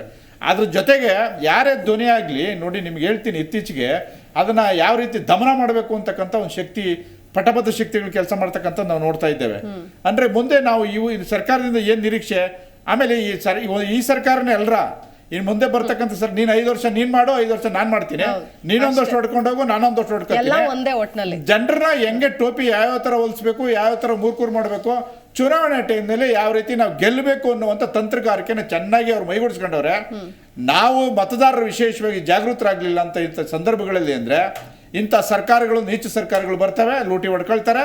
ನೀವು ನೋಡಿ ಹಿಂದೆ 15 ವರ್ಷದಿಂದ 3 ಸರ್ಕಾರಗಳು ಬಂದು ಇವರಿದ್ದಾಗ ಅವ್ರಿಗೆ ಏನೋ ಒಂದಷ್ಟು ಗೂಬೆ ಕೂರಿಸುವಂಥದ್ದು. ಒಂದು ನಾಟಕ ಚೆನ್ನಾಗಿ ಆಡ್ತಾರೆ ಇವರೇ ದೊಡ್ಡ ಕಲಾವಿದರು. ನೀವು ಅದಕ್ಕೆ ಕಲಾವಿದರಿಗೆ ಮತ್ತೆ ಇವರಿಗೆಲ್ಲ ಇವರೇ ಕಲಾವಿದರಾಗ್ಬಿಟ್ಟಿರೋದ್ರಿಂದ ಈ ರಂಗದಲ್ಲಿ ಇರ್ತಕ್ಕಂಥದ್ರ ನಾವೇ ತಗೋಬಿಡೋಣ ಅಂತ ತೀರ್ಮಾನ ಮಾಡೋರು. ಯಾಕಂದ್ರೆ ಸಾಕಷ್ಟು ಕಲಾವಿದರು, ಪ್ರಬುದ್ಧ ಕಲಾವಿದರು ಇದ್ದಾರೆ ಇದರಲ್ಲಿ. ಹಣ ಹೆಂಗೆ ಲೂಟಿ ಹೊಡಿಬೇಕು ಅಂತ ಒಬ್ಬ ಕಲಾವಿದ, ಮತ್ತೆ ಯಾವ ರೀತಿ ನಾವು ಅಕ್ರಮವಾಗಿ ಅದನ್ನ ನಮ್ಮ ಖಾತೆಗೆ ಬರುವಂತ ವ್ಯವಸ್ಥೆ ನಿರ್ಮಾಣ ಮಾಡಬೇಕು ಅವನೊಬ್ಬ ಕಲಾವಿದ. ಎಲ್ಲೂ ಕಾಣದಂತ ಕಲಾವಿದರು ನಮ್ಮ ವಿಧಾನಸೌಧದಲ್ಲಿ ಸಿಗ್ತಾರೆ. ಅದು ಶಾಸಕರು ಸಚಿವರುಗಳಲ್ಲೇ ಇದೆ. ಹಾಗಾಗಿ ನಾವು ಇವತ್ತು ಕುತ್ಕೊಂಡು ಪಾಪ ನಾವು ಇವತ್ತು ಕಲಾವಿದರಿಗೆ ಕೊಡಿ, ಕಲಾವಿದರಿಗೆ ಹಣ ಇಲ್ಲ, ಅವ್ರು ಬದುಕಾಳಾಗಿ ಹೋಗ್ತಾ ಇದೆ, ಊಟಕ್ಕಿಲ್ಲ, ಅವರು ಅದರಲ್ಲೇ ಜೀವನ ನಡೆಸಬೇಕು, ದಯಮಾಡಿ ಸರ್ಕಾರ ಕಣ್ತೇರಿರಿ ಅಂತ ನಾವು ಬೊಬ್ಬೆ ಹೊಡಿತೀವಿ. ಆದರೆ ಇವತ್ತಿನಿರ್ತಕ್ಕಂಥ ಜನಪ್ರತಿನಿಧಿಗಳಿದಾರಲ್ಲ, ಯಾರಿಗೂ ಕೂಡ ಇಚ್ಛಾಶಕ್ತಿ ಕೊರತೆ ಇಲ್ಲ. ಹಾಗಾಗಿ ನಾವು ಅವರಿಂದ ನಿರೀಕ್ಷೆ ಮಾಡೋದು ಅಂತ ವಾತಾವರಣ ಇವತ್ತು ನಿರೀಕ್ಷೆ ನಾವೇನು ಕೂಡ ಬೇಡ. ಅದನ್ನೇ ಹೇಳ್ಬಿಡ್ಲಿ ಸರ್, ನಮ್ ಕೈಲಿ ಆಗಲ್ಲ, ನಾವು ಮಾಡಲ್ಲ ಇದನ್ನ ಅಂತ ಹೇಳ್ಬಿಡ್ಲಿ ಸರ್ಕಾರ. ಅಂದ್ರೆ unable to run the government ಅಂತ. ಅಂದ್ರೆ ಅವ್ರು ಹೆಂಗ ಬಂಡೆದ್ದೋಗ್ಬಿಟ್ಟಾರೆ ಮೇಡಮ್ ಅವ್ರೆ. ಜನ ಸ್ವಲ್ಪ ಇನ್ನೊಂದಷ್ಟು ಜಾಗೃತರಾಗ್ತಾರ, ನಮ್ಮ ಮೇಲೆ ಮುಗಿ ಬೀಳ್ತಾರ. ಎಷ್ಟು ಜನ ಪ್ರಶ್ನೆ ಮಾಡ್ತಾರೆ ವಿಶ್ವನಾಥ್ ಅವ್ರು. ಈಗ ನೀವು ಮಾತಾಡ್ತೀರಿ, ಒಂದಷ್ಟು ಜನ ಹೋರಾಟಗಾರರು ನಾವು ಕೂಡ ಕರೆಸ್ತೀವಿ, ಈ ಸಂದರ್ಭದಲ್ಲಿ ಮಾತಾಡ್ತೀವಿ, ನಾವು ಕೂಡ ಜನರ ಮುಂದೆ ಇಡುವಂತಹ ಪ್ರಯತ್ನ ಮಾಡ್ತೀವಿ. ಬಟ್ ಆದ್ರೆ ಇದನ್ನ ನಿಜಕ್ಕೂ ಎಷ್ಟು ಜನ ಕನ್ನಡಿಗರು ಇದನ್ನ ಪ್ರಶ್ನೆ ಮಾಡ್ತಾರೆ? ಅಂದ್ರೆ ಪ್ರಶ್ನೆ ಮಾಡಬೇಕು ಅಂದ್ರೆ ಬೀದಿಗಳದೇ ಹೋರಾಟ ಮಾಡಬೇಕಾಗಿಲ್ಲ. ಇವತ್ತು ಬೇಕಾದಷ್ಟು ವೇಗಳಿದೆ ಪ್ರಶ್ನೆ ಮಾಡೋದಕ್ಕೆ. ಅವರಿಗೆ ನೇರವಾಗಿ ಟ್ವಿಟರ್ನಲ್ಲಿ ಅವರಿಗೇನೆ ಟ್ಯಾಗ್ ಮಾಡಬಹುದು, ಸೋಷಿಯಲ್ ಮೀಡಿಯಾಗಳಲ್ಲಿ ಹೇಳ್ಬೋದು, ಆಯ್ತಾ. ಒಂದ್ ರೀತಿಯಾಗಿ ಎಲ್ಲರೂ ಧ್ವನಿ ವಾಯ್ಸ್ ಔಟ್ ಮಾಡಿದಾಗ ಅವ್ರಿಗೂ ಒಂದು ಭಯ ಬರುತ್ತೆ. ಜನ ನೋಡ್ತಿದ್ದಾರೆ, ಹಣವನ್ನ ಎಲ್ಲೆಲ್ಲಿ ಹೋಗ್ತಾ ಇದೆ ಅನ್ನೋದನ್ನ ವಿಚಾರ ಮಾಡ್ತಿದ್ದಾರೆ ಅನ್ನುವಂತಹ ಒಂದು ಮನೋಭಾವನೆ ಬರುತ್ತೆ. ಒಂದು ಬದಲಾವಣೆ ಮಾಡಬೇಕಾದಾಗ ಯೋಚನೆ ಮಾಡಿ ಎಚ್ಚರದಿಂದ ಮಾಡ್ತಾರೆ. ಬಟ್ ಆದ್ರೆ ನಮಗೂ ಇದಕ್ಕೂ ಸಂಬಂಧನೇ ಇಲ್ಲ ಅನ್ನೋ ರೀತಿಯಾಗಿ ಜನನೂ ಕೂಡ ಇದ್ದು ಬಿಟ್ರೆ ಇವರು ಆಡಿದ್ದೇ ಆಟ ಆಗೋಗ್ಬಿಡುತ್ತೆ. ಏನ್ ಹೇಳ್ತೀರಿ? ನೋಡಿ, ಒಂದು ಈ ಗ್ಯಾರಂಟಿಗಳು ಮುಂದಿನ ದಿನಗಳಲ್ಲಿ ಎಂಥ ದುರಂತ ಸೃಷ್ಟಿಸುತ್ತೆ ಅನ್ನೋದಕ್ಕೆ ಒಂದು ಸಣ್ಣ ಉದಾಹರಣೆ ಹೇಳ್ತೀನಿ. ಪ್ರಪಂಚದ ಅತಿ ಶ್ರೀಮಂತ ರಾಷ್ಟ್ರ ಒಂದಿರುತ್ತೆ, ವೆನಿಜುಲಾ ಅಂತ ಒಂದು ಕಂಟ್ರಿ ಇರುತ್ತೆ. ಆ ಕಂಟ್ರಿ ಎಷ್ಟು ಶ್ರೀಮಂತವಾಗಿರುತ್ತೆ ಅಂದರೆ ಪೆಟ್ರೋಲಿಯಮಿಂದ ಬಹಳ ದೊಡ್ಡ ಮಟ್ಟದಲ್ಲಿ ಶ್ರೀಮಂತವಾಗಿರುತ್ತೆ. ಅಲ್ಲೊಬ್ಬ ರಾಜ ಆಳ್ವಿಕೆ ಮಾಡ್ತಾ ಇರ್ತಾನೆ, ಅವನು ಸರಿಯಾದ ದಿಕ್ಕಿನಲ್ಲಿ ತೊಗೊಂಡು ಹೋಗ್ತಾ ಇರ್ತಾನೆ. ಇನ್ನೊಬ್ಬ ರಾಜ ಇವ್ನು ಹೆಂಗಾರು ಮಾಡಿ ಮಟ್ಟ ಹಾಕಬೇಕು, ನಾನು ಅಧಿಕಾರ ಹಿಡಿಬೇಕು ಅಂತ ಹೇಳಿ ಒಂದು ಚುನಾವಣೆಗಿಂತ ಮುಂಚೆ ಒಂದು ಘೋಷಣೆ ಮಾಡಿಬಿಡ್ತಾನೆ. ನಾನು ಅಧಿಕಾರ ಹಿಡಿದ್ರೆ ಆ ಫ್ರೀ, ಈ ಫ್ರೀ, ಇದು ಫ್ರೀ, ಸೇಮ್ ಇದೇ ಥರ ಗ್ಯಾರಂಟಿಗಳು, ಈ ಫ್ರೀ ಆ ಫ್ರೀ ಅಂತ ಎಲ್ಲ ಫ್ರೀಗಳನ್ನ ಘೋಷಣೆ ಮಾಡಿಬಿಡ್ತಾನೆ. ಅದೆಷ್ಟು ಶ್ರೀಮಂತ ರಾಷ್ಟ್ರವಾಗಿರುತ್ತೆ ಅಂದರೆ ಕೊನೆಗೆ ಇವನು ಯಾರು ಘೋಷಣೆ ಮಾಡ್ತಾನೆ ಇಂಥ ಗ್ಯಾರಂಟಿಗಳನ್ನು ಅವನೇ ಗೆದ್ದುಬಿಡ್ತಾನೆ.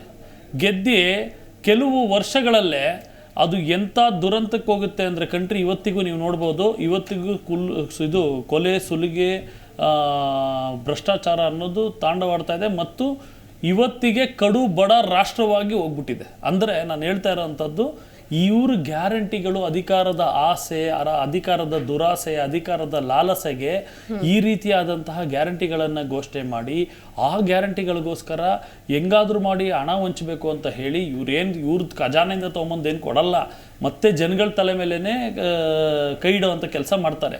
ಏನು ಕರೆಂಟ್ ಬಿಲ್ ಏರ್ಸೋದನ್ನ, ನೀರಿನ ಬಿಲ್ ಏರ್ಸೋದನ್ನ, ಪೆಟ್ರೋಲಿಯಂ ಏರ್ಸೋದನ್ನ, ಅದು ಕಡೆ ಹಾಲು ಏರ್ಸೋದನ್ನ, ಟೀ ಏರ್ಸೋದನ್ನ, ತರಕಾರಿ ಏರ್ಸೋದನ್ನ, ರೇಷನ್ ಏರ್ಸೋದನ್ನ, ಬಾಡಿಗೆ ಏರ್ಸೋದನ್ನ, ಅಥವಾ ಇನ್ಯಾವುದೋ ಸರ್ಕಾರಿ ಕಚೇರಿಗಳು ಮಾರೋದನ್ನ, ಅಥವಾ ಸರ್ಕಾರಿ ಜಾಗಗಳನ್ನ ಮಾರೋದನ್ನ, ಅಥವಾ ಪ್ರೈವೇಟೈಸೇಷನ್ ಮಾಡೋದನ್ನ, ಖಾಸಗೀಕರಣ ಮಾಡೋದನ್ನ, ಅಥವಾ ಇನ್ನೇನೋ ಒಟ್ಟು ಹೊಲಸು ಈ ರೀತಿಯಾದಂತಹ ದುರಾಲೋಚನೆಗೆ ಹೋಗಿ ಹೋಗಿ ಹೋಗಿ ಕೊನೆಗೆ ಒಂದು ದಿವಸ ಏನು ಮಾಡ್ತಾರೆ ಅಂದರೆ ನಮ್ಮ ರಾಜ್ಯವನ್ನು ದಿವಾಳಿಯಾಗಿ ಮಾಡ್ತಾರೆ.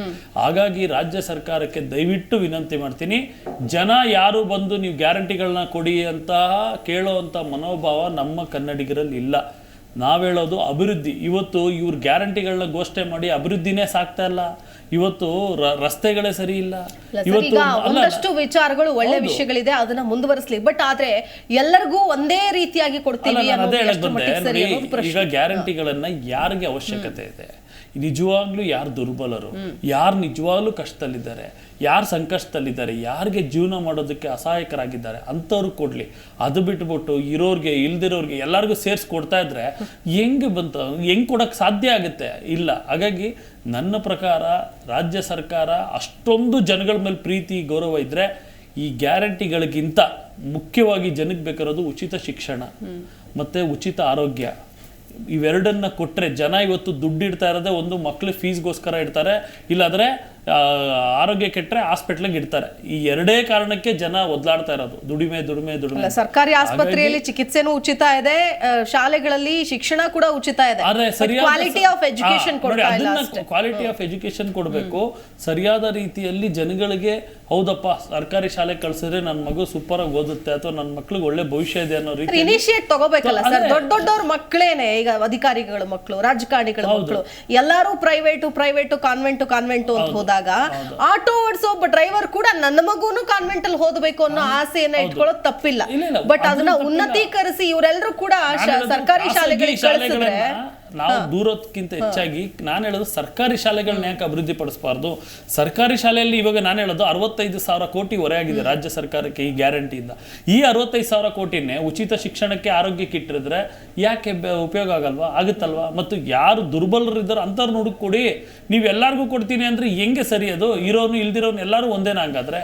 ಹಾಗಾಗಿ ಈ ರೀತಿಯಾಗಿ ರಾಜ್ಯ ಸರ್ಕಾರ ಸ್ವಲ್ಪ ವಿವೇಚನೆಯಿಂದ ಯೋಚನೆ ಮಾಡಿ ದಯವಿಟ್ಟು ಮುಂದಿನ ಪೀಳಿಗೆಯನ್ನು ಮನಸ್ಸಲ್ಲಿಟ್ಕೊಂಡು ನೀವು ಗ್ಯಾರಂಟಿಗಳನ್ನು ಘೋಷಣೆ ಮಾಡಿ ಅಥವಾ ಗ್ಯಾರಂಟಿಗಳನ್ನ ಕೊಡಬೇಕೋ ಬೇಡವೋ ಎಂಥವ್ರು ಕೊಡಬೇಕು ಅನ್ನೋದನ್ನ ಪರಿಕಲ್ಪನೆ ವಿವೇಚನೆಯಿಂದ ದಯವಿಟ್ಟು ಮಾಡಿ. ಅದು ಬಿಟ್ಟು ಹೆಂಗೋ ಒಂದು 5 ವರ್ಷ ನಾನು ಅಧಿಕಾರ ಅನುಭವಿಸ್ಬೇಕು, ಅಧಿಕಾರದಲ್ಲಿ ಕುತ್ಕೊಳ್ಬೇಕು, ನಾನು ಯಾವುದೇ ಕಾರಣಕ್ಕೂ ಅಧಿಕಾರ ಬಿಟ್ಕೊಡ್ಬಾರ್ದು ಅನ್ನೋ ದುರಾಸೆಗೆ ಹೋಗ್ಬಿಟ್ಟು ದಯವಿಟ್ಟು ಮುಂದಿನ ಪೀಳಿಗೆಯನ್ನು ಬರ್ಬಾದ್ ಮಾಡಿ ಈ ರಾಜ್ಯ ದಿವಾಳಿ ಎದ್ದೋಗಿ ಎಲ್ಲರೂ ಕೂಡ ಭಿಕ್ಷೆ ಬಿಡೋ ರೀತಿ ಲೆವೆಲ್ಗೆ ತಗೊಂಡೋಗಿ ಇಡಬೇಡಿ ಅನ್ನೋದೇ ಈ ಒಂದು ಮನವಿ ರಾಜ್ಯ ಸರ್ಕಾರ. ರಾಘವೇಂದ್ರ ಅವರು ಅಂತಿಮವಾಗಿ ಅಂದ್ರೆ ಯತ್ನಾಳ್ ಅವರು ಒಂದು ಸ್ಟೇಟ್ಮೆಂಟ್ ಕೊಡ್ತಾರೆ, ಏನು ಅಂತಂದ್ರೆ ಉರ್ದು ಕಲಿಕೆಗೆ ಅವಕಾಶ ಕೊಟ್ಟಿದ್ದಾರೆ ಪದವಿ ಪೂರ್ವ ಕಾಲೇಜಿನಲ್ಲಿ.